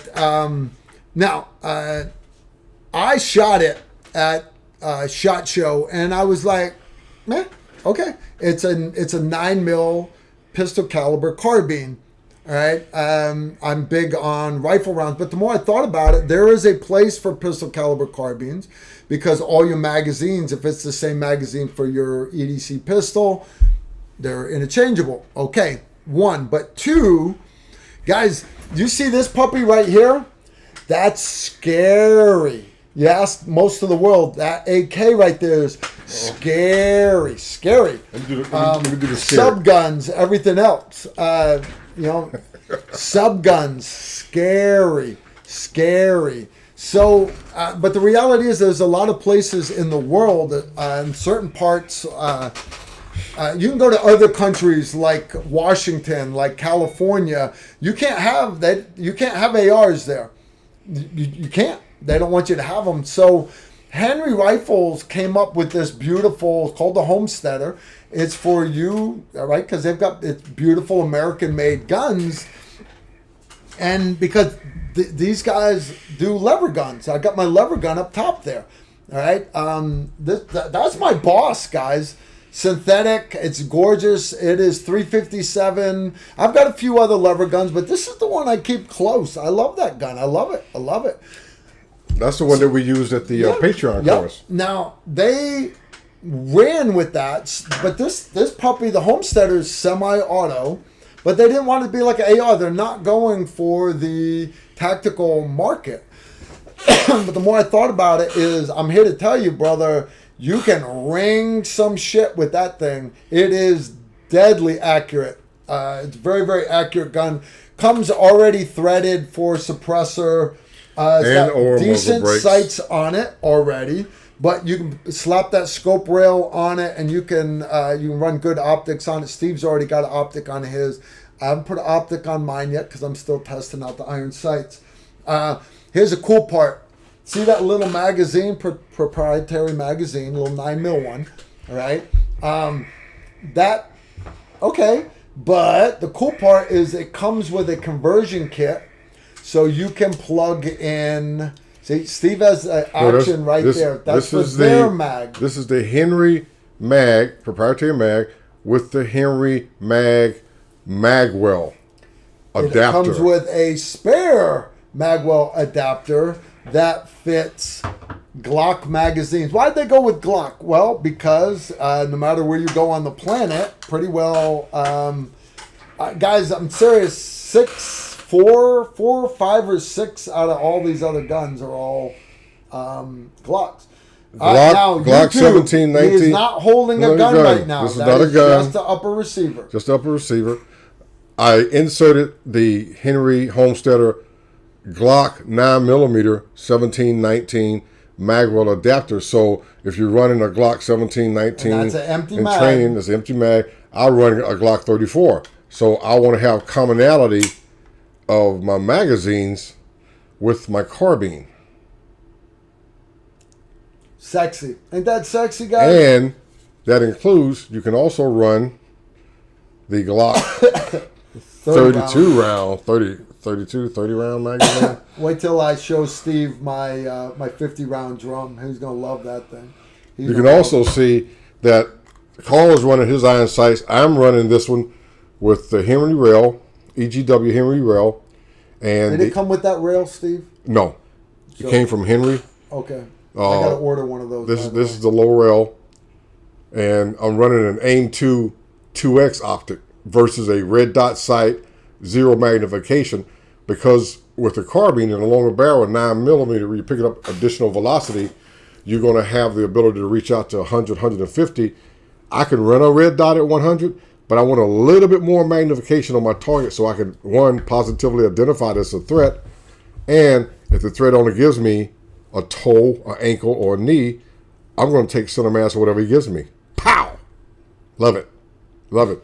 Also, you'll see that we have the threaded muzzle that comes standard on the Homesteader carbine, and we're running the Flaming Pig. Flaming Pig. I call it the War Pig, but it's actually called the Flaming Pig. Flaming Pig, and this is a linear comp, and we've shown you this before, and it's basically a it's got a cone inside that's I won't go into it, but it basically traps the blast and gas, and it pushes it out away from the shooter. Now, a lot of you AR-15 shooters, you have those crazy muzzle brakes, especially ones that vent horizontally, and the shooter next to you is getting blown away. With a linear comp like the Noveske Flaming Pig, you're not going to have that. And especially with the 9mm carbine, do you get as much muzzle blast from a 9mm or 357 SIG or 40 Smith & Wesson or 45 ACP as you do with 5.56 and your Blackout 6.8, everything else along those lines? No, you don't. But you're still reducing your muzzle blast and your flash. And flash is important. Reducing blast is important, especially if you're in a prone position. If you're in a prone position, you're kicking up dust, you're kicking up sand, you're kicking up grass, and you don't want that because that helps identify where you're shooting from. If you're in a situation where you don't want somebody that's a threat to see where you're shooting from. So I run the Noveske Flaming Pigs on my carbines because up until now, I haven't found anything better. I am working with the hate brake, and we'll see how that turns out. That has some qualities that I do like. Well, for right now, the Noveske Flaming Pig, the War Pig, as Carl calls it, is the one to beat. I got a question here for you, Steve. Okay. All right, yeah, you need to put that down because the Google mod, when he comes back downstairs from getting Hot Pockets out of his mom's kitchen, he's going to lose his shit. This is from Kyle and Annalise, patrons of mine. All right, they step that down just a little bit for Steve here. All right, we're good. Watch the video where Jeff Gerwich talked about Steve Holland getting 5th Group 1911s early in the Global War on Terror. Could he expand on the story behind that a little bit? That one's for you, Steve. So basically, my job as the section manager NCOIC for the 5th Group S8 shop, which is basically what the military calls force modernization, combat development. My job is to get guys their what ifs. I spent 14, 15 years on 2 different free fall ODAs in 5th Group, and we always spent money on additional stuff that the military didn't issue us. And basically, when I got that job, I had 19 years in, and I planned to take that job, get out at 20, and then, you know, the war on terrorism started, and I ended up doing 30 years. I knew from all my time on the team that, you know, the team guys spend a lot of their personal money away from, you know, the money that they should be given to their families on I wish I had. So when I took that job over, I kind of expanded that job into looking at commercial off-the-shelf capabilities that if teams came to see me, they would say, hey, Steve, you know, I wish I had this. I wish the team had this. And so I would pursue that. I would go to the SHOT Show, NRA Show, SOFIC, you name it, and look at different commercial items to see who had the best I wish I had. And I've discussed a lot of this with you guys on the show. On the 1911, we were having problems with M9 Berettas. Guys had confidence with the 1911 versus the M9. We were into that period where the slides were coming off to the rear. And if you're shooting a handgun in training or in combat, last thing you want is that, I don't know, 11-ounce slide coming back towards your face at high velocity. Of course, we did our due diligence in submitting, safety caution messages to the SF commander, to the Army, and they started the process to repair it. But at the same time, I looked at, okay, we're not going to wait for a big army to catch up with us as we're, fighting in Iraq. So I asked the guys, I said, well, what do you want? They said, well, we want to get our own 1911s. So, of course, when the military gets a new item, they don't want you to go back to the old item. That whole bureaucracy around that, they lose their minds if you say, hey, I would like to have an M79 grenade launcher. They said, well, the 203 is a new one. I said, yeah, but we would like the 79. The 203 is a new one. They hate going back. So I basically talked to some friends of mine within the military structure of weapons and said, hey, 1911s, what happened to them? And one of the guys told me, said, we sit them to Rock Island and we put them in mothballs. I said, so how does a unit get those back? I didn't talk to command and the rest of the bureaucracy because they were going to say no. So he basically told me you have to submit this kind of paperwork, blah, blah, blah, blah, blah. And so I submitted the paperwork, and I can't remember right now off the top of my head. We got about 400, 450 1911s that were the military considered condition A, which was basically ready to go. Brand new. So in that process of going through all that, I went around to all the different 1911 accessory companies, and I asked the teams, when we get these pistols in, is there anything you want to change? And of course, now the 1911s, as far as, 3-gun IPSC competition, people like Rob Latham and those guys are just rocking these beautiful tricked out, That's not what we got. We got the basic Army 1911, which was probably from 1911. Real quick, I want to give a shout out to Fred and Maria. They are watching right now. Fred just got out of surgery. Congratulations. Fred. I'm hoping everything. Fred, I love you, brother, and we still made Randy feel bad about that last night. I had everybody come over to grill and shoot, and you're talking about Gordon and Maria. This is Fred and Maria. Fred and Maria. Yeah. They came to Nashville. Oh, yeah. To meet. Fred. Yeah, Fred and Maria. Why was Fred in surgery? Fred just got out of surgery. That LaCourte, Fred LaCourte was in surgery. Why did I not? Fred, remember they came up from Florida? Yeah. And they stopped in Nashville on the way up. Yeah. But why was he in surgery? I don't know. Fred, let us know why you were in surgery. Outline it to medical call. I was thinking Gordon. You were thinking Gordon and Maria. I think of Gordon and Maria. We looked at the 1911 and I asked the guys. I said, we're not going to create a tricked out 1911. We're just not going to go that way. But give me some basic things you want to change. We wanted tritium sights on our slides. So can't have that. The main thing was updated modern sights, tritium sights. We went with the Novak sights. They wanted a grip safety. What's the the beaver tail grip safety, the new ones. Yep. We took away the old 1911 World War II hammers, and we got the standard, like commander style hammer. We changed the not the grip safety. We changed the grip safety. The mainspring housing spring. You know, the mainspring housing, the ones that have the beveled mag well.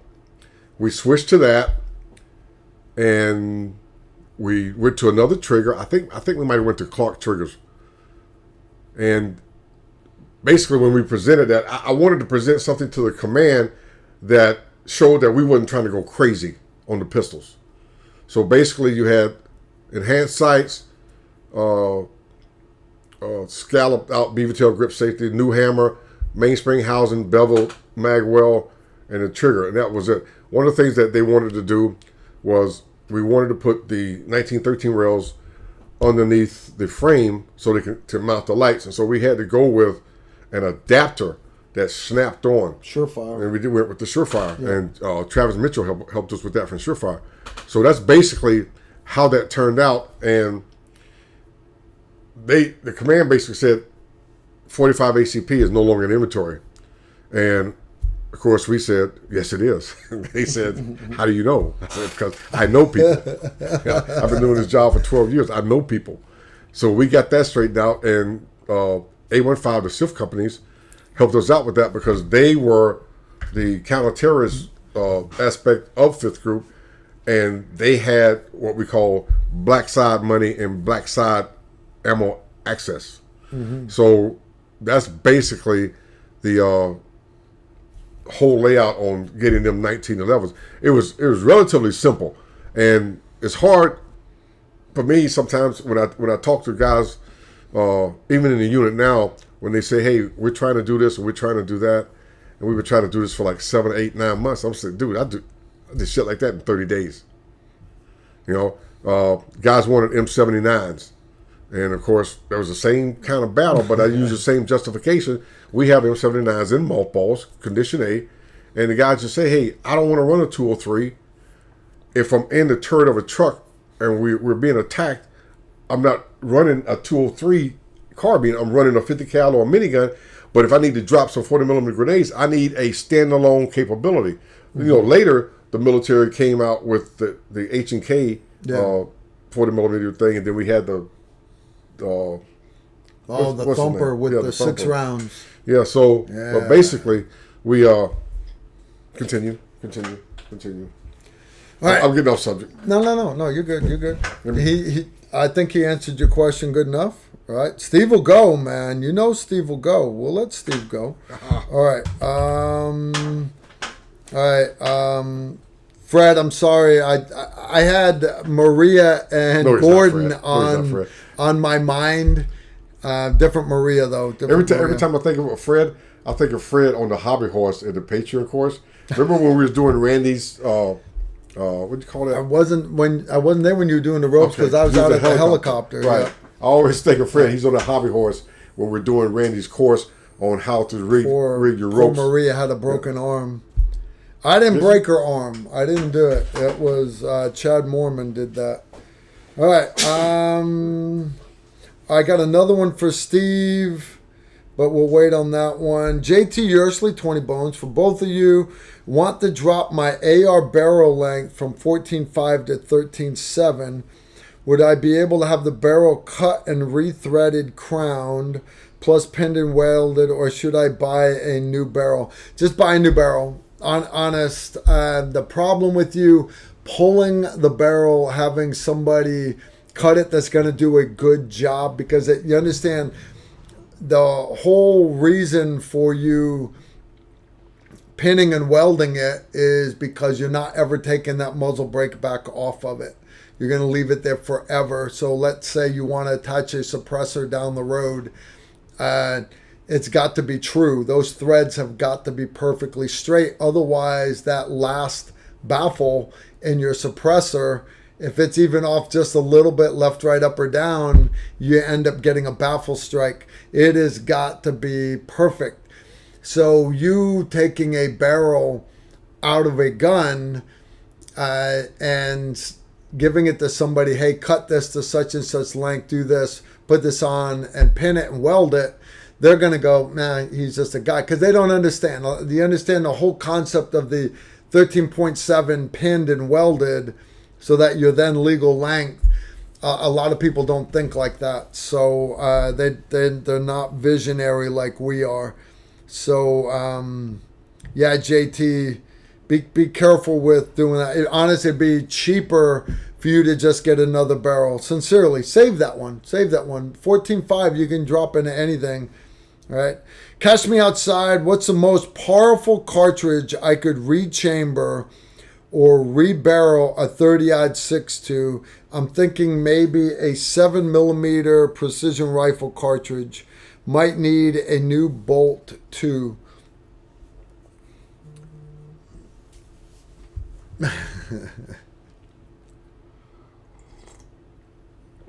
I don't know. I'm going to save that one for Steve. Honest, guys, I'm not big into rebarreling stuff like that. 308 to a 6.5, I'd rather keep it a 308 and just buy a new 6.5 rifle. I have guns that, don't get me wrong, if you're going to improve something, like go from 338 Lapua to 338 Norma, that's an improvement. Okay. You're never going back. Okay. You go one direction, but there's nothing wrong with 30-06. There's 30-06 ammo everywhere. So I'll tell you what, I'll save that one for Steve. I'll save that one for Steve. All right. I have Susan yelling at me again. Here's another one. I got another question in, guys. Steve, Carl, have either of you met retired Colonel Paris Davis? I have not. Ghost Enemy, wonder if Carl's seen John Wick 4 yet. I have not. You understand, guys, I don't get out very often. I really don't. I'm going to wait for it to come out on DVD. I'll buy the DVD and it'll go in that room right on the other side of that doorway right there. That's where my exercise room is. And I'm tore up, so I can't do heavy weights anymore. So I've got all my kettlebells. I got some dumbbells. I've got cables, and I've got, no joke, I've got my taser target. I've got a bunch of other paper targets. I got my rowing machine, my treadmill, and I have a TV up on the wall with a DVD player, and I play videos while I work out. I do have a series of kettlebell videos with a hot chick, but I don't watch them very much. My son still uses those videos to get a good workout in. But John Wick, motivational, right? Lots of dying going on, keep you in the mood, remind you why you're working out. Fred just did a hip replacement. That sucks. Fred, I hope you're doing better. Maria, you make sure you take care of that boy. Please take care of Fred. Fred just came and took one of my classes. He was getting around pretty good in it. You are gonna need. I'm reading comments here. You better work out good. You are going to need that strength and energy come October. What they're talking about is, I got people talking about our Patreon course. If you're one of my new patrons, or you're not a patron, and you're interested in becoming a patron, patreon.com/tactical rifleman. Go there. Once a month, I do a quick shooting tip video, not available to everybody on the internet. Once a month, I do story time with Carl. Sometimes it's story time with Randy or somebody else. I do question and answer videos where I bring out all the gear and talk in depth. Some of those videos are a couple hours long. We do Zoom live stream. That's actually not this Saturday. It's the following Saturday for my patrons, Silver Star patrons. That Zoom meeting will be awesome. But for all of my patrons, once a year, we do what's called the Patreon course, and it's 4 days long. We're doing it down at Beaumont Ranch in Texas, outside of Dallas. And it is awesome. It is awesome. We've got Barrett 50 cals. We've got medical training. We've got 9 full auto guns. A bunch of shooting drills, this, that, and the other. We're going to do some more escapology and stuff. And your family. So all the patrons eat together at night. We go out to like big restaurant, big party. We got a bar right there and everything. It's a great time. The last day, I am renting a Little Bird helicopter, and all the patrons are going to get into the harnesses. You're going to have an AR. You use your own AR, or you can use mine. I don't care. And there'll be one in either door, and the pilot and the crew chief in the back keeping you guys safe. They, no joke, you're going to do live gun runs, live ammo on the range, and we score your targets. So he with the highest score goes to the prize table first. Last year, we gave away a bunch of optics. I had an EOTech. I had a hard-headed veterans ballistic helmet. Whole bunch of other stuff on the prize table. Good stuff. And it was a 4-day course. You don't get to go if you're not a patron. I've got a bunch of patrons already that have said they're coming. Pat Galassi has signed up. A few other patrons have signed up already.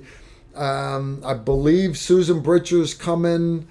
Me and my wife are going. Steve Holland's going. Randy Worst is going. Emery Morgenstern's going. A bunch of other guys. It's gonna be just an awesome course. But you've got to be a patron.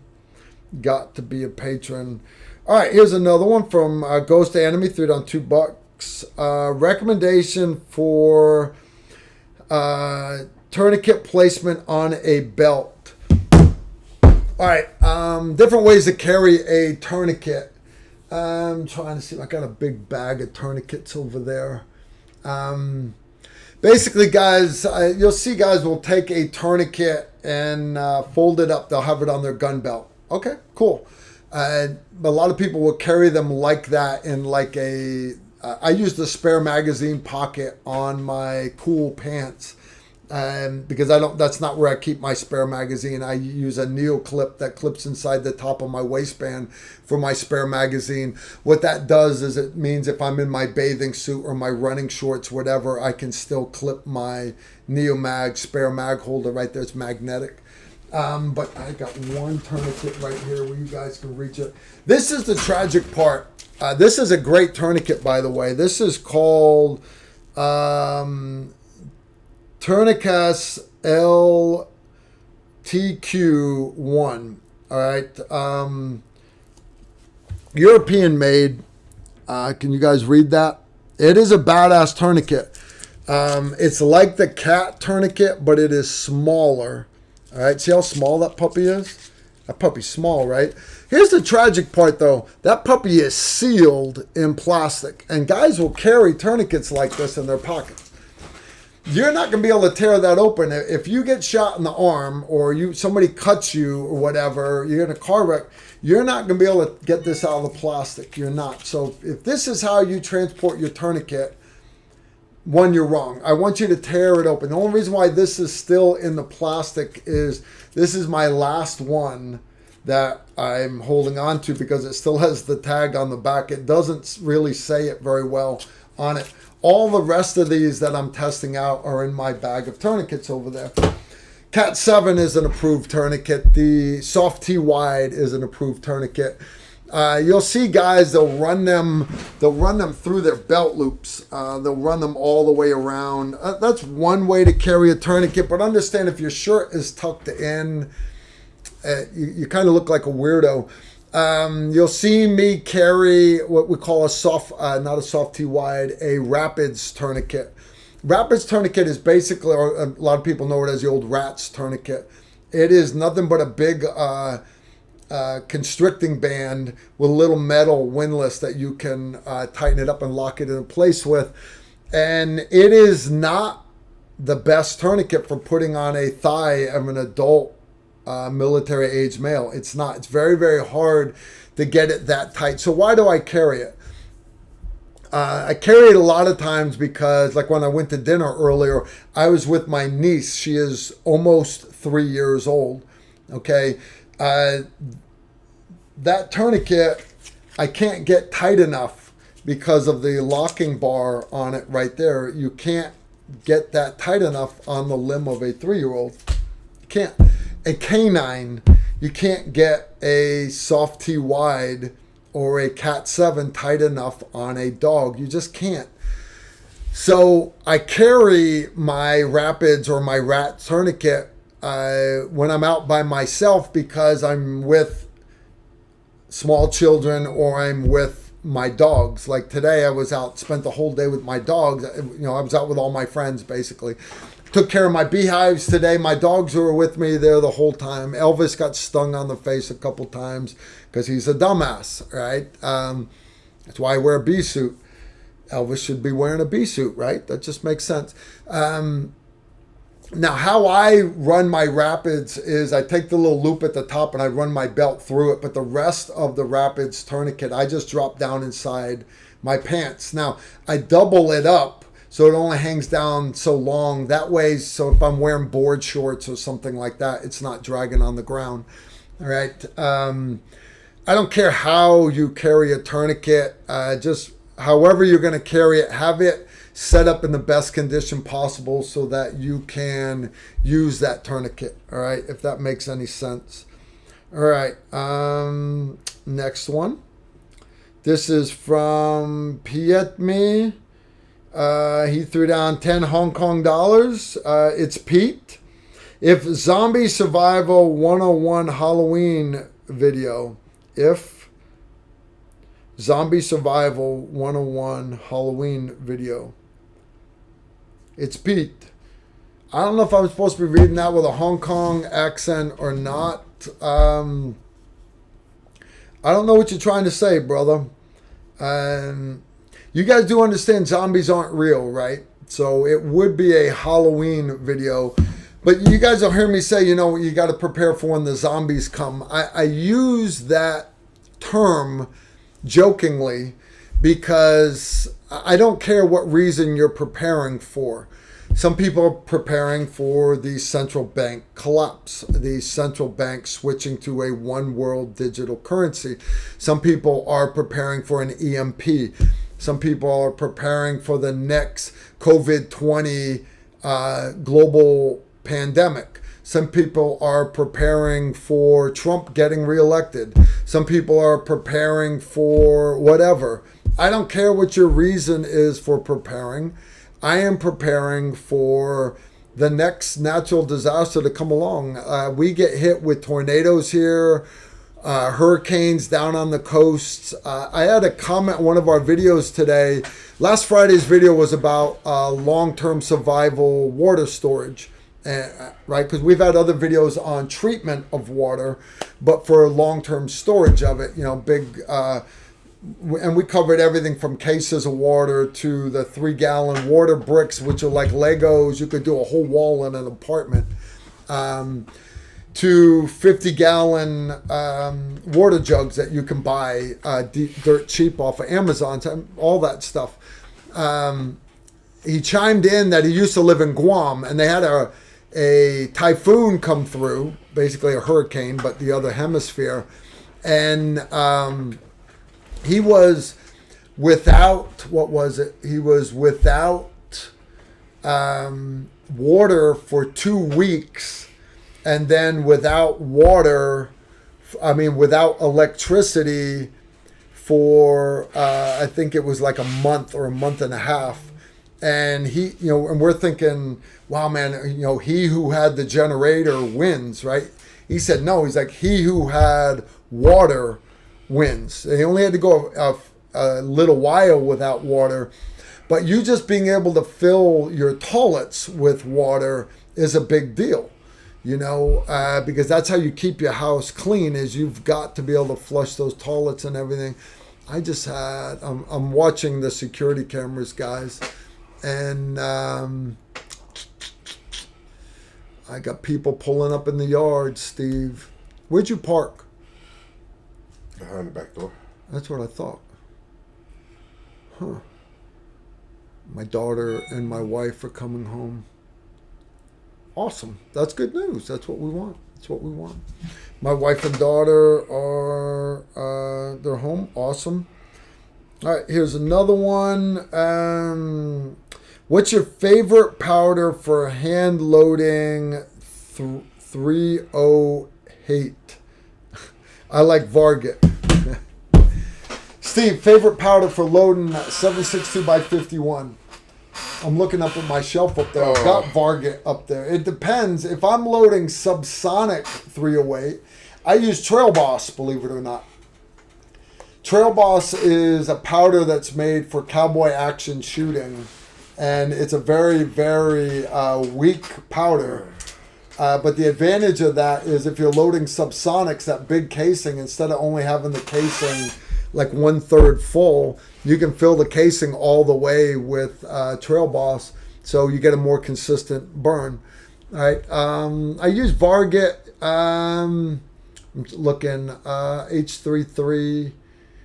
I got a bunch of powders up there. TAC is my favorite for loading my 5.56 rounds. You know, I don't know. And Steve got up and walked out, so I'm assuming he doesn't have a preference. Yeah, I've got some weird recipes for gunpowder, guys. Varget is my powder of choice for loading my 3-gun ammo for 308. What I mean by that is I actually got the recipe from John Paul, JP, from JP Enterprises. And he gave me the recipe that he uses for 3-gun competition because we both shoot heavy rifle. And it's for pushing 110 VMAXs. It's a really short projectile, sharp enough so it feeds great, flies lightning fast and flat, but very little recoil. He loads it hot enough to cycle the action reliably, but very, very light recoil. Does not kick like my 118 LR ammo did when I would compete with my SR25. I'm pretty sure, yeah, that's Varget. That's Varget also. All right, the other questions. All right, let's see that one right there. I'm gonna dump that. Delete. Yeah, I haven't heard nobody. Now I got 3 cars in the driveway. Huh. 3 cars in my driveway. That's my daughter. Just arrived home with the wife, and I'm assuming that's my daughter's boyfriend has arrived. Huh.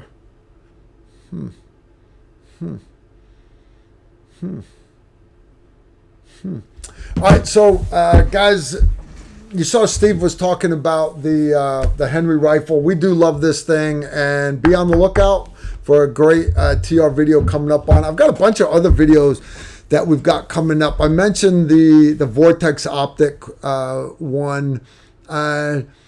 Everybody's making a big deal out of it. I'm like, okay, let me check it out. And honest, I was expected to be let down, but they did a bunch of improvements over the RMR. It still doesn't have the Vulcan reticle. I still miss my enclosed emitter, but all in all, it is a good optic. All right, okay, cool. But what about all the other optics? Remember I mentioned I put them all through the pace. A lot of them I've never done videos on, but people still ask about them. One of them, for example, this is called the SRO. It's made by Trijicon. It's basically your RMR, the bottom of it, but they look at that monster piece of glass right there. That is a monster piece of glass, right? It's for your competition shooters so they can get on target quicker. Okay, cool. We have another video. It's a few weeks down the road because I've got to shoot some more B-roll with my son. I've shot them all. I've already done all the talking parts on that video, but it's not just, you guys don't want to just listen to me talk. You want to see it also. So what my son has to do is take all the optics and basically put his camera, his $10,000 camera on the slider and slide it by so that you can see the target, and here's the optic with the pistol, and then you can see the reticle as it. So it's not as easy as it sounds. Filming through a red dot with a big monster camera. It's not that easy to do. It's a matter of fact, it's a pain in the tail. So my son is not looking forward to that at all, but that's part of it. So anyways, we got that video coming up. I got a whole laundry list of videos. Let me pull that up for you. You guys will love some of these. I got one coming up on a 50 caliber chain gun. Why? Because it's 50 cal and it's a chain gun, right? What could be bad about that? I've got I got a bunch of good ones here. I've got a couple of malfunction drills and stuff, but I got another video. We're going to do this new series of videos. I hope you guys are interested in it. It's TR Reviews Your Gun. And what we started this off was one of my patrons. You guys know him as Random American. Sometimes Random American is in the chat room here. I haven't seen him yet tonight. He sent me his FN10 pistol, 10 millimeter, which is the latest hotness. And he's like, hey, maybe you could do a new series of videos, TR Reviews Your Guns. And I thought about it, and I was like, that's actually a pretty cool idea, because I've got patrons like Phil W. that owns a brace of flintlock pistols that was carried by a artillery officer in the Revolutionary War. Serious as a heart attack. And he must have been right-handed, because the right-handed pistol has been shot like 20 times. The left-handed pistol's only been shot twice. So kind of a big deal. So, right, that's kind of neat. So we dealt with that. We did that. Video is coming up. I've got some other videos. So let me know what you guys think. Is that something that'd be cool? So, for example, let's say you've got this new sexy 800 Weatherby Ultra Magnum that shoots a bullet, about the size of a 12-pound dildo. Right, whatever. Fine. We'll do a review on it. I think I'll let someone else do the review of that one. But cool videos. All right, I got a couple more come in here. All right, Carl, Steve, any experience, opinion with the 12.7 by 42 50 Beowulf? You got any experience with it, Steve? I do. I don't, and I won't. He said, I don't, and I won't. Here's the deal, guys. There was a time, 300 blackout, everything else, that people were like the 458 SOCOM. Guys were looking for the largest projectile that they could put into a 5.56 magazine.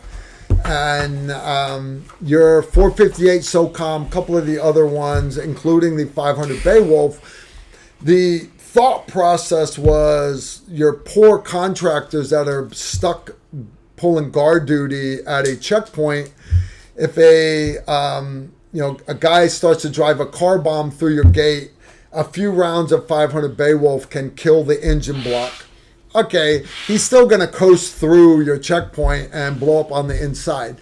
You're dead anyways. So they were never really adopted by the military. Some contractors run them and everything, but they found their niche. Understand putting the name SOCOM in the name 458 SOCOM. Understand SOCOM didn't buy it. They bought some to test it.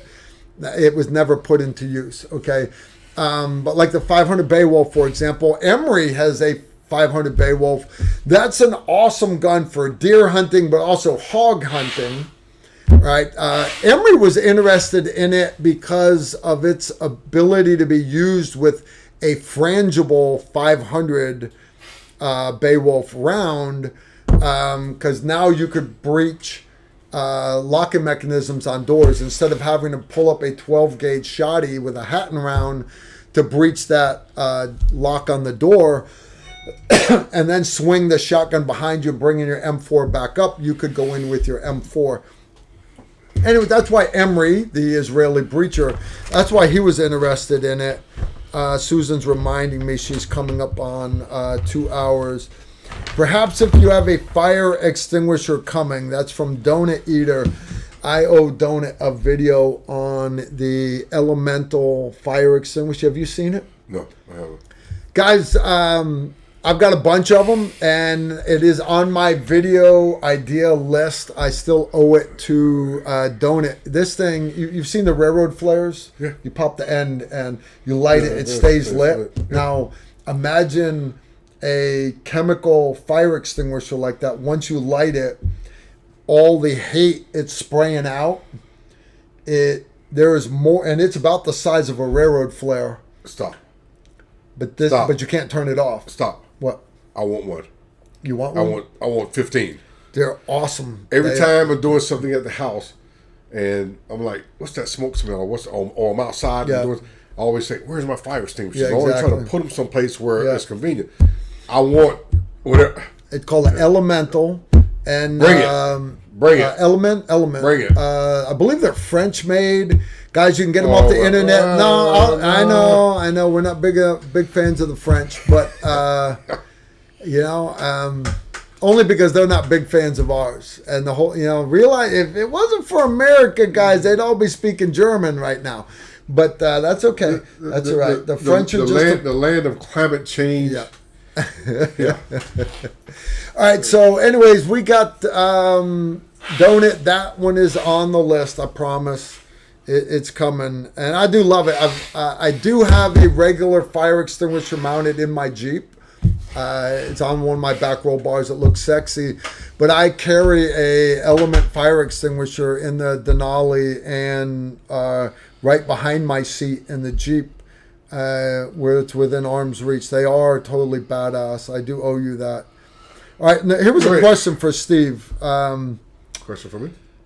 Most powerful cartridge I could rechamber or rebarrel a 30-06 to. I'm thinking maybe a 7mm PRC, might need a new bolt too.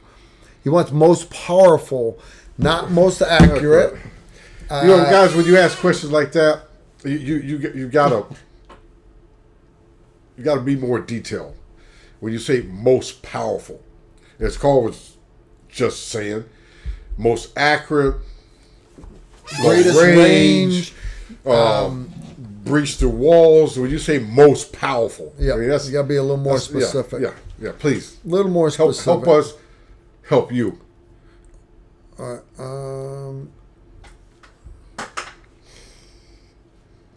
right, guys, I'm going to go say hi to my blushing bride real quick. Steve, I'm giving you the con for just a minute. Oh, I got to sit in the big chair. No, I'll sit in the little chair. There you go. So, guys, I'm going to switch up on you real quick. A couple of shows ago, Randy and I were here. Carl was gone. And we did a segment on Bussy combat knives.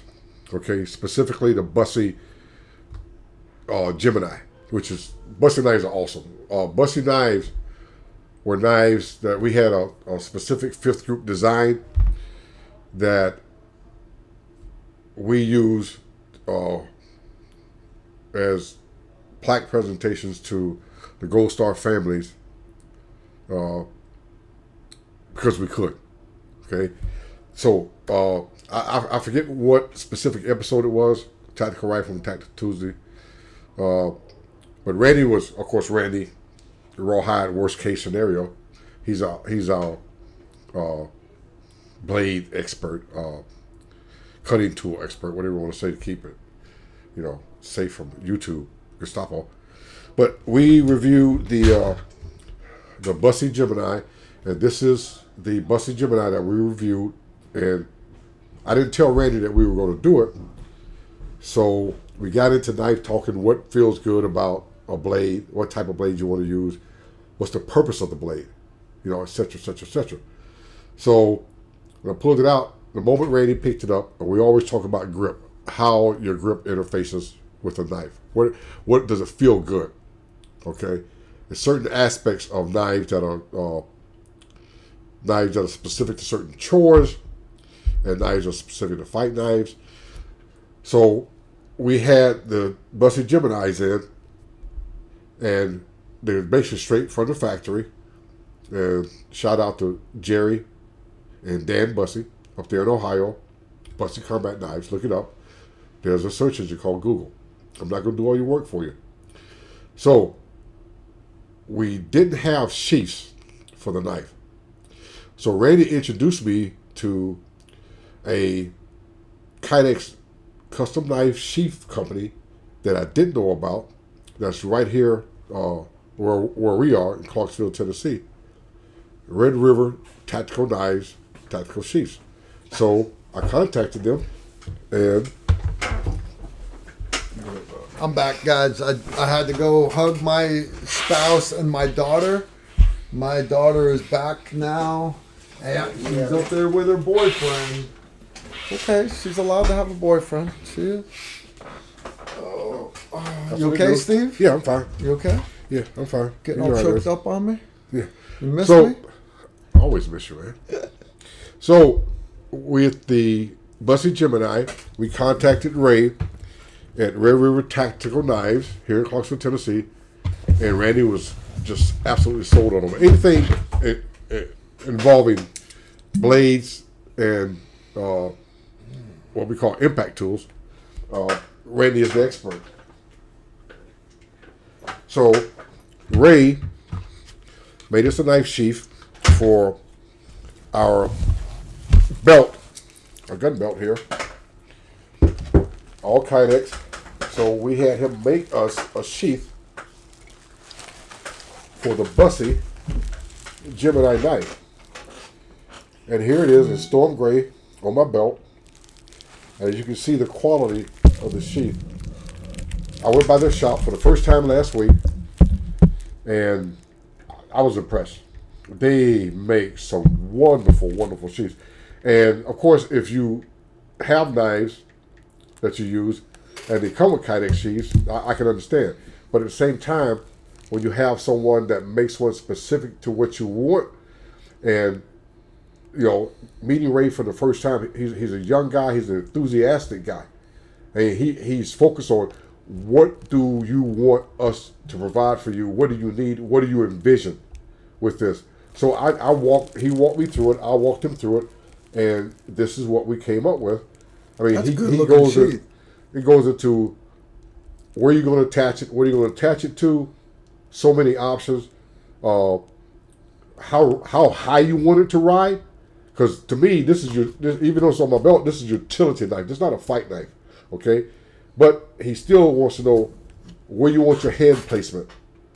Do you want angles? What cant you want to have on it? And then if you go into specific fight knives, which I use a Cold Steel Outdoorsman, and you can see here, he's got a different cant to this one. And also, whether the blade is to the front or the blade is to the rear. And that's a Cold Steel Outdoorsman. And so, basically, what you end up with is your knife sheath, and how you want to attach it. It doesn't necessarily need this attachment harness. You can change it to almost like EDC if you want to carry a custom short knife. But this is basically the sheath. This is for this Gemini Bussy Gemini. Good looking knife. Good Great knife. looking sheath. And Good who does looking that? sheath. Who's that against? Red River Tactical, Clarksville, Tennessee. Clarksville, Tennessee. Guys, Ray's our we're guy. very big on supporting local guys, right? And there's no reason you got to have your sheaths made in Korea. Get some good stuff. Now this one is another one of my favorites. It's a Cold Steel Boy. As you can see, now this is a Randy knife here. But this was made, Ray made this in probably 2 days.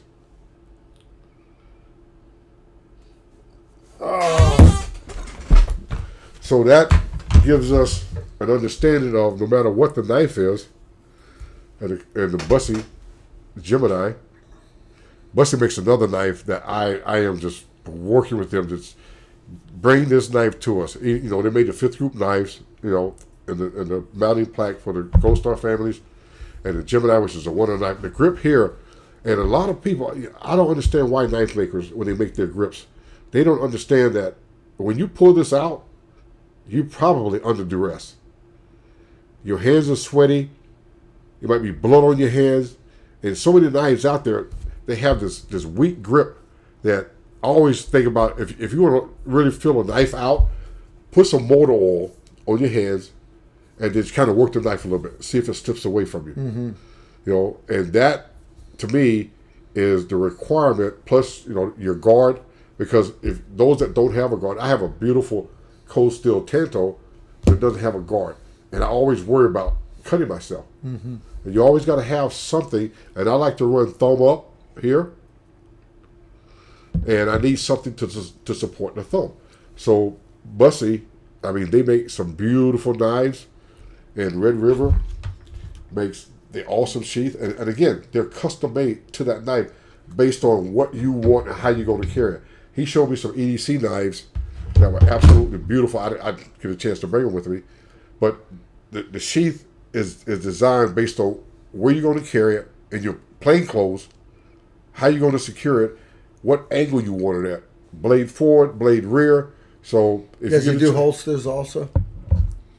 I believe he does holsters. Okay. I mean, if he can do this, yeah. He can do a holster. He can pretty do a holster. Awesome. And he's a small local company. You guys check him out. Go to their website. And again, take a look at the Bussy knives. And I'm working with Dan Bussy to. They have a model that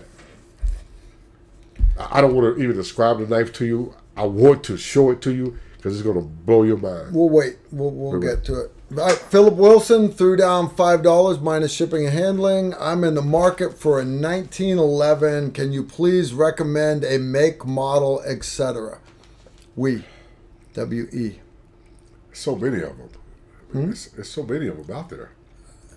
Go with the new staccato, right? If you're going to get 100-plus-year-old technology, you might as well you might as well get the most expensive one. So go with a staccato. Staccatos are good guns. They're 1911s. You know, it's still antiquated. It still has an exposed hammer.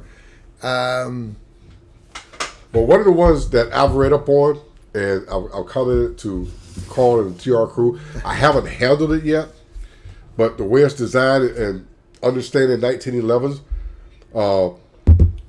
I want to say Stealth Arms, but that's one that takes the Glock mags. It's called the platypus, like, you know, the platypus, animal. Yeah. Platypus. It's purely a 1911. That takes but Glock it takes mags. Glock 17, 19, 9mm magazines. And to me, that's appealing. Because like I said, I run a Glock 34 with the Glock mags, and my Henry Holsteader Carbine runs the Glock mags. So as much as I like 1911s, if I'm going to look at a 1911, I always look at ammunition. Ammunition, cost, and availability. That's one thing that 9mm, where once the Army switched over to the Beretta, everybody got into it. Now we got the SIG as the Army pistol, and the Army carry 9mm. Ammunition availability. You got to look at that, guys. And if I'm going to have a 1911, I have a 1911 or two that are 45s. I have one that's 10mm that I love, is STI. But that Stealth Arms platypus really appeals to me. I mean, it's out of my price range, but we've also never played with it yet. Yeah, we never really worked with it. But I've read so many reviews on it that, you know, you can look at the reviews on certain 1911s, Springfield Armory, Wilson, all those companies that, you know, make top end 1911s. Yeah. But then I look at a 1911 that's going to take a Glock magazine same magazine that's on my carbine, and I can shoot basically relatively inexpensive 9mm ammo as compared to 40 Smith & Wesson 45 ACP, then I'm going to do that. So that's something, you know, take a look at it. Maybe if enough people buy them, it'll lower the price. So, you know, just take the time to, if you want to look at 1911, I like Springfield Armory 1911s, because, I mean, Springfield Armory, that's what they do. That's all they do. Well, I mean, they do a couple other things, but they're a 1911 company. Always have been. So I hope that answers your question. You got another guy asking, what powder for a 300 Win Mag? Guys, go look that shit up. Yeah. I don't guys, I don't load 300 Win Mag. I don't have a favorite powder for 300 Win Mag. Well, we used to shoot 300 Win Mag back in the sniper locker. I can't remember that. I'm going to look it up. No. But in reference to the guy that asked about the 308 powder, I don't really like getting into like recommendations like that because to me it's just too much of an issue. But at the same time, I will say that I've shot some 308. I used to have a Winchester 88 lever action 308. Sean Redock and I were out shooting, and one of the powders that I love for 308 is Western Powders Ram Shot. I want to say TAC, TAC. I love that in 308. That's my favorite powder for I love loading that. 5.56. It's a ball spherical powder, and what I like about ball powder, I used to be big into Vita Vory. That's my big jug over there. Is TAC. But ball powders that shoot well and accurate and are not temperature sensitive, they flow so well through the reloading powder funnel. When I get one that flows and is hidden less than 1/10, I stick with it. Ramshot TAC is what I run right now, especially because I love 155 grain bullets in 308. We had an older question come in a little while ago. You weren't here when I answered for me, but now for you, Steve. Have either of you met retired Colonel Paris Davis? No. I don't. No. I don't. Doesn't sound familiar. It does not. It does not. All right. Guys, I think we are caught up. All right. What else does Steve have that he wants to cover? Because, guys, we are 2 hours and 15 minutes into this live stream. What else, Steve? What you want to talk about? I want to talk about real quick. I want to give a shout out to my cousin, Okay. and he is from Brunswick, Georgia. That's Jawan. Can you see Jawan? That's his graduation. Just joined the Army. I tried to get him to go to the Air Force. I said, Jawan, you take it from a guy that did 30 years in the Army. You want to go to the Air Force. The Air Force, whenever you go somewhere overseas, we sleep in hangars. They sleep in And hotels. they sleep in hotels. Yep. So you got to look at that. The Air Force is an excellent alternative to military service. It really right is. now, he went through basic AIT down to Fort Benning. Today was his first day at jump school. Nice. So he is. So he didn't jump out of an airplane today. No, all he did was pull ups before he went in the chow hall, and he ran around a lot. He is. That's awesome. That's a good picture. Wait a minute. You got to turn it, get the glare off. Remember those days, Carl? I can't even remember. I know I had a picture taken like that. My cheeks were so sucked in because I wanted to look cooler. And he's in Fort Benning, first of the 507. And today was his first day in jump school. And he looks like following in Steve's future footprints. No, he's making his own legend. Yeah. He's gonna be his own legend. But that's my cousin. Awesome. Fresh out of first day of jump school, out of Brunswick, Georgia. Shout out everybody down in Glynn County. You know, we're gonna bring the TR Nation down there. I'm trying to think of some of those bars down there in Georgia. What was the what was the one on base? What's that? No, not the one on base. What's that street they always tell you don't go? Yeah, don't go. First thing you do is like Hayes Street. No, that's Fayetteville. That's Bragg. Fort Benning. Victory Drive. Victory Drive. First thing they tell you. Oh, don't go to Victory Drive. First weekend off, don't go to Victory Drive. Don't go to Victory Drive. As soon as you get in the cab, you go, take us to Victory Drive. You guys going to read Mike Glover's Prepared book? Probably not. Mike Glover is, you know who Mike Glover is? No. Mike Glover was in B23, my sister company, about the same time I was there. So we'd have half my company in Iraq. They'd get replaced by half of Mike's company, and then back and forth. So I'm sure mine and Mike's paths have crossed from time to time, but I don't know the gentleman. I don't. I just. He's built a what's the name of his thing?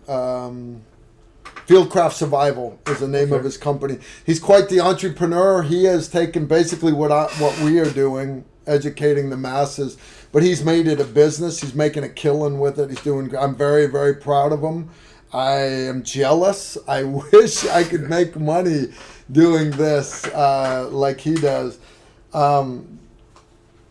But maybe someday we'll do a collaboration together. But honestly, I don't know the guy. Everybody's like, yeah, you know Mike Glover, right? Because you guys were both in SIF companies, and B23 worked with A15 all the time. We didn't work together. We replaced each other deployment after deployment after deployment. And people. It's hard. It's hard for everybody to understand that. Sometimes when someone asks you, "Hey, you know this guy is a fifth group, and he was there the same time you were," and sometimes you say, "Yeah, I know him," and sometimes you go, "I don't know." You got 4 battalions. Yeah. Each battalion, there's 3 companies.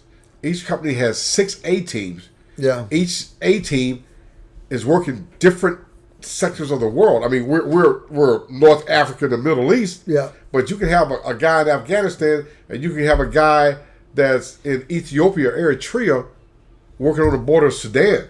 I mean, if you happen to cross paths, yeah, or if you back it at the the unit for your downtime, you might be doing free fall jumps together, or like whenever guys are prepping to deploy, I would set up training with the miniguns, and I got a chance to meet a lot more guys that wasn't specifically on my team or in my company, but even in my company, we would have guys that were doing training at Fort Bliss, guys training down in Louisiana, and sometimes we would come back and happen to see each other. Hey, I haven't seen you in a while. Then boom, you're gone. Even when you get in the same country together. I had a medic that I went through the Q course with, and we were in the same building. Back then, each battalion was one building. And he was in Alpha Company. I was in Charlie Company. No, he was in Bravo Company. Bravo Company, I was in Charlie Company. We were 1 floor apart. So like our team rooms were about 12 feet, but there was a floor. We were in the same building for 2 years, and I didn't see him a single time. And then where did I see him? We were jumping on the Suction drop zone, and daytime jump. This is before I went to Halo school. I landed, and pack your round parachute, kit bag over your head, reserve hanging on your front. I'm walking in. There's 1 tree in the middle of Suction drop zone. Suction drop zone is like 3 kilometers by 2 kilometers.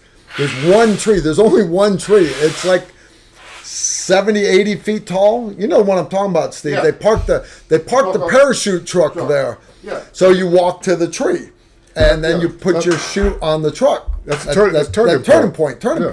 Well, I'm walking there, and there's a guy hanging. His parachute's in the tree. His feet are like 8 feet off the ground. And he yells down at me. He's like, "Hey, Carl, how you doing?" And I look, I was like, "Oh, shit, dude." I hadn't seen him. We were in the same battalion.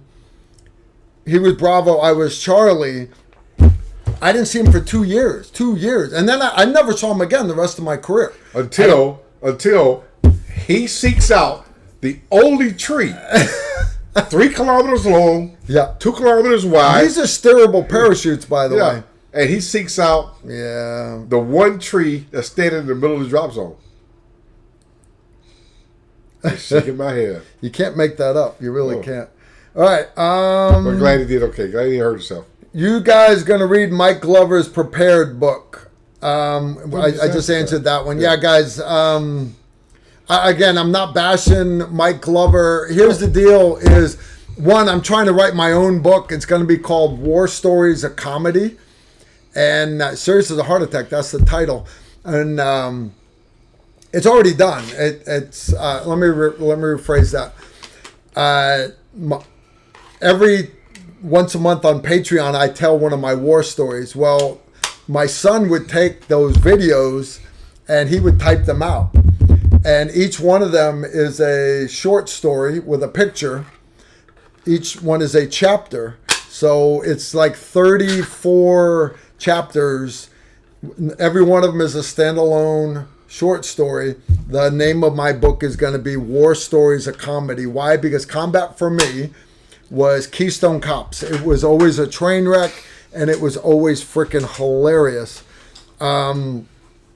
So yeah, it's always hilarious when it's over with. Yeah. While it's happening, yeah, it's not sometimes hilarious. It's pretty tragic. But you got to find the humor in things. I read a lot, guys. I do read a lot. But I don't read about other SF guys. I don't, because I read about subjects that I don't know anything about. Let me show you a good example. Bees. Why? Because I had 193 fruit trees, and everybody's like, Carl, you should really have some honeybees out here. And I'm like, I don't know anything about honeybees. So I'm big on continued education. So I'm very big on studying subjects and history, because I believe history repeats itself. So I don't know, if I was to have a copy of Mike Glover's book, I hope it's got pictures. All right. Mike, if you're watching the live stream, I would love to do a collaboration with you. I know you got Sean Kirkwood working for you now. Sean Kirkwood was on my sister sniper team, 1-4. I know you've got a couple of the other A-15 assaulters working for you as some of your instructors. That's awesome. And again, I am very happy that you are, I'm very proud of you for your success as an entrepreneur. If you want to do a collaboration someday, that would be awesome. That would be awesome. River Tactical. He loves his knives. He's almost as bad as Randy, but not quite as bad as Randy. Next one's from Paul American. Question. I heard a while back that while hand loading long range rounds, after you put the powder, you should press cotton on top before the bullet, and that gets a better burn pattern. Any truth to that? How about no? Oh man, that may be old back in the day, but remember they used to paper patch shit too. All right. You understand? There are some insanely accurate ammo being loaded today, and ain't nobody putting cotton in those casings. So if it's an old wives' tale that worked for somebody back in the day, or if you needed a filler because you are shooting subsonic, then a filler possibly. But if you're looking for accuracy, right now I know he wouldn't do it either. That's just me. One of the things that, and I've discussed this before with you guys, when I designed the 6.8 SPC, of course we started with, I don't want to get too deep into it, 25 was the first one that we did, and it had a lot to do with what dies were available for the 30 Remington at the time, but we did mainly the 6.5 SPC, 7mm SPC, 7.62, and then back to the 6.8, the 270. When I was designing the case, I read a lot of stuff on reloading, and I understood low density. Low density and the percentage of powder in that case, and as you form the neck and the shoulder, and I knew what length bullet we were going to run with, the 110, 115. Sierra made the first ones, 110, 115s, we call them the cave bullet. But as I was working by the dimensions, on the overall length of 5.56, I wanted to make sure that the base of the bullet sits at the base of the neck. And then the powder I want to use, I worked with Pete Forrest, and he was with Western Powder Ram Shot at the time. I wanted my low density to be at about 95, 96%. And and be accurate. And the reason that is, and the same thing as Carl was talking about with fillers with subsonic. When you load, you load the horizontal. Okay. When you shoot, you're shooting vertical. When that rifle is vertical, that powder lays down in that case. If you don't have a certain amount of powder, when that primer fires, it fires over the top of the powder, comes back off the base of the bullet and reignites. You can blow up a gun with less powder than you can with too much powder. Mm-hmm. And just bear with me here. It's the same principle as a shape charge. Why shape charge are so effective? It's funnily directing the blast into a certain spot, certain area. Cratering charge. Cratering charge. So when you lay that, you don't have enough powder. You lay that rifle down. That powder sits low over the spark of the primer, and when that happens, it ignites the powder down into the rifle, and it's called a sympathetic detonation. Don't believe me? Search engine called Google. All right. Sympathetic detonation. So picture that casing, guys. All right. With the, let's say your powder's only half full, right? And I got my rifle like this. All right. All that powder's in the back of the casing. It's half full. If I all of a sudden bring it down slow, all that powder is still in the back like this. When I pull the trigger, it burns forward. Now, right, you get a certain chamber pressure. Now, remember, it's half full. If I bring the gun down and I bang my gun, sit in the bipod, let's say, now instead of all the powder being half full, when I lay it on its side, when I banged it, it's half full still, but it's half full this way.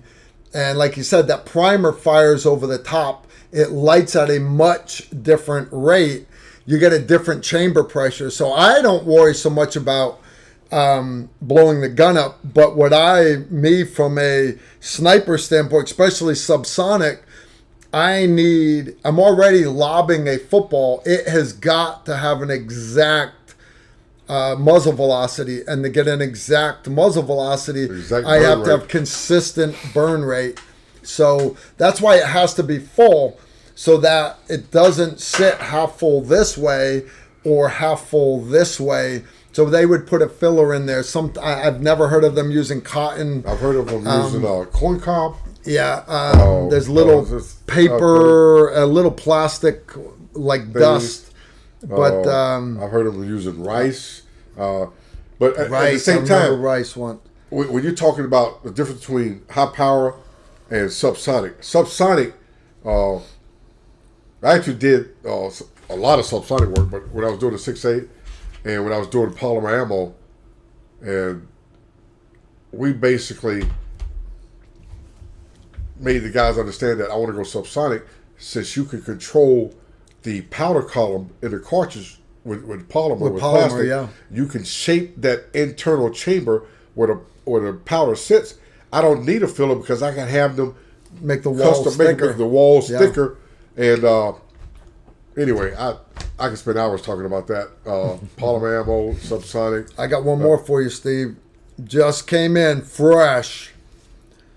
This is from Big P.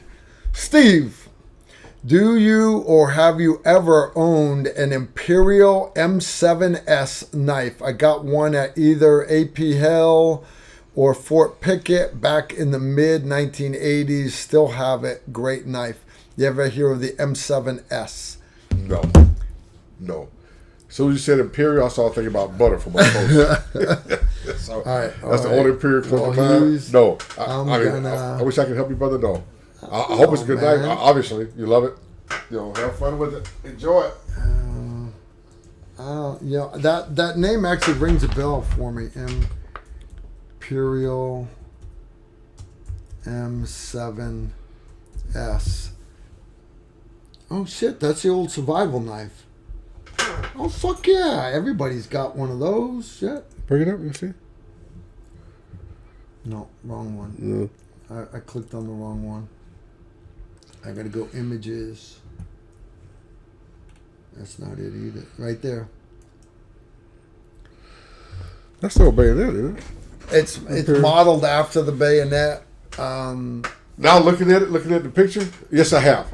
Yes, I have. Yeah. Some way. I think when I was in the 82nd, I might have had one or two of those. I'm not sure, but if it's not the same one, it's very, very close. I don't think we had the ones we had the serrated top, but that looks very close to some of the knives that we had. And you got to realize that back in those days, in the 80s, the big knives were the Gerbers. It's similar to this one. This isn't an actual one, guys, but this one is something that this was custom done up back in the day. This is actually a M3 made by Case, but it's a very, very similar design, guys. Similar design. I've got a metric shit ton of knives. I know it's always Randy and Steve like to pull out lots of pig stickers and stuff, but I might have a couple of knives out there. I might. Yeah, guys, we're gonna start wrapping this. We're gonna start wrapping this live stream up tonight, and I appreciate you guys hanging out with us. You understand we're at 2.5 hours. You realize you bunch of freaking nutbags sat there for 2.5 hours listening to me run my suck. Yeah, you understand. It is what it is, guys. It is what it is. All right. So anyways, I want to give a big shout out again to this week's sponsor. I appreciate them hanging out with us, sponsoring this live stream. All right. It's right here, guys. Protection Plus Tactics. It's a decent company. It's also the maker of the Bad Rod. Look how sharp that puppy is, man. I just want to just run it right into somebody's forehead. But it is a tuned spring and one-piece guide rod. It's available for a metric shit ton of pistols out right now. This is on a Glock 17 slide that's been cut for an optic.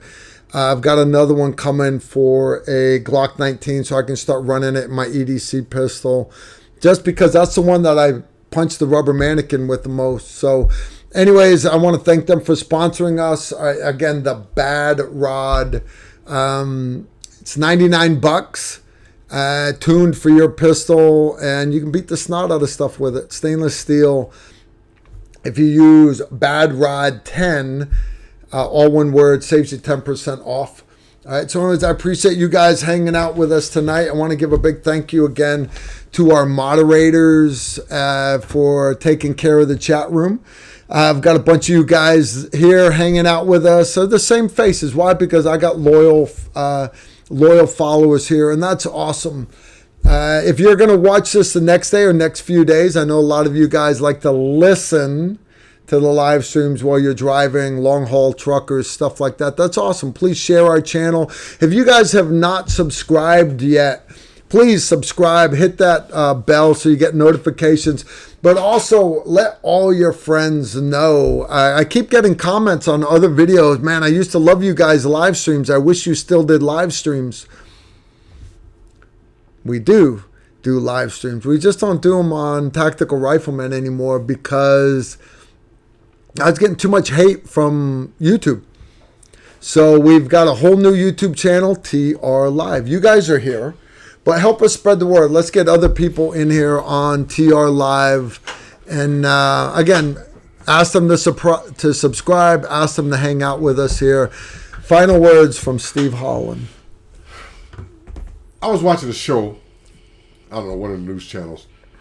And, today we've got so many,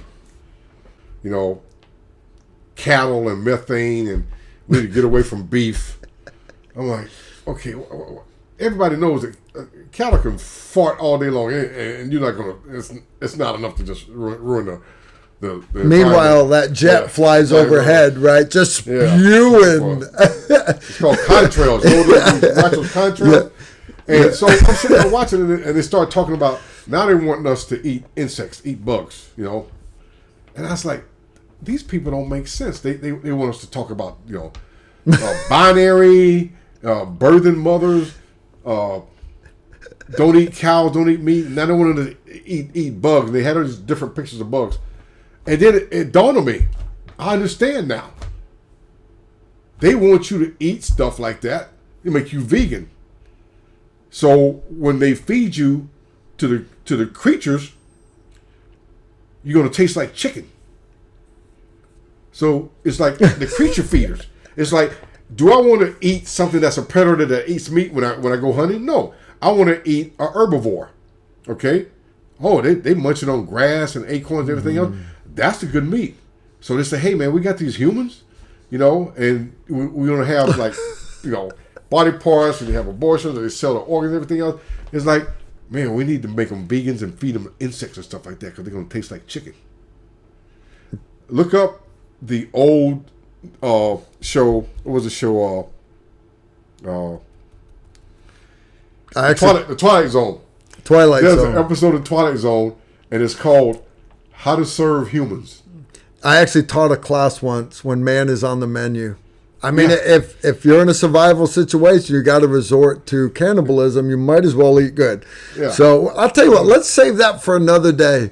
All right. Twilight Zone is an episode where extraterrestrials come to the Earth, beautiful ship, bit of technology, and everybody, of course, politicians are running around. Oh, they have this book, and it's called How to Serve Man. And everybody's just like, oh, welcome, welcome, welcome. Finally, when they learn the space creature feeders, their language, they say, wait a minute, this is a cookbook. So don't let them fool you to eat bugs because you're going to taste better. Okay? So just bite into that raw protein meat. All right? You guys understand why we shouldn't do 3-hour live streams, right? Because we start going down and down and down. We're talking about eating human beings right now. You realize that, Steve? And you wonder why Google don't like us. About what they I know, but you understand why Google wants to shut us down because you start sharing the truth, Steve. They had these pictures of what are these worms called? They had these different locusts and mealworms and stuff. Mealworms, yeah. I said they're not bad. They're not. Yeah, but why would I want to eat mealworms? They don't taste as good as a ribeye. How was that ribeye last night? Big Al. Big Al. Ribeye. Actually, I got a piece of ribeye and 2 pieces of toast in my car. Do you? Yes, I do. So yesterday was Sunday. Not 2 pieces of toast and a stack of mealworms. Okay, a ribeye. Okay. We shoot every Sunday, 2 p.m. after church, and then we're doing Final Five and stuff. I usually break away around 5:30. I go light the grill. Well, yesterday we were still shooting at 6:30, but we lit the grill a little late, hour late. But I'll tell you what, we did an entire ribeye roll. And it was marbled. It was beautiful. And I'm here to tell you, all these nutbags out there, I don't care how much money they make, they want to tell you to eat bugs and that they'll do it.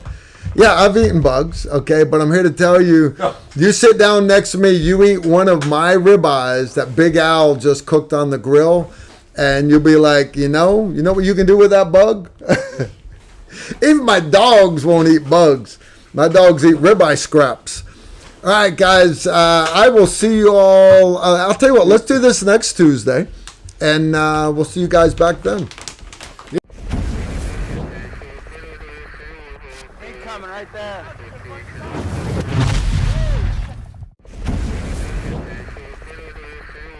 Incoming right there.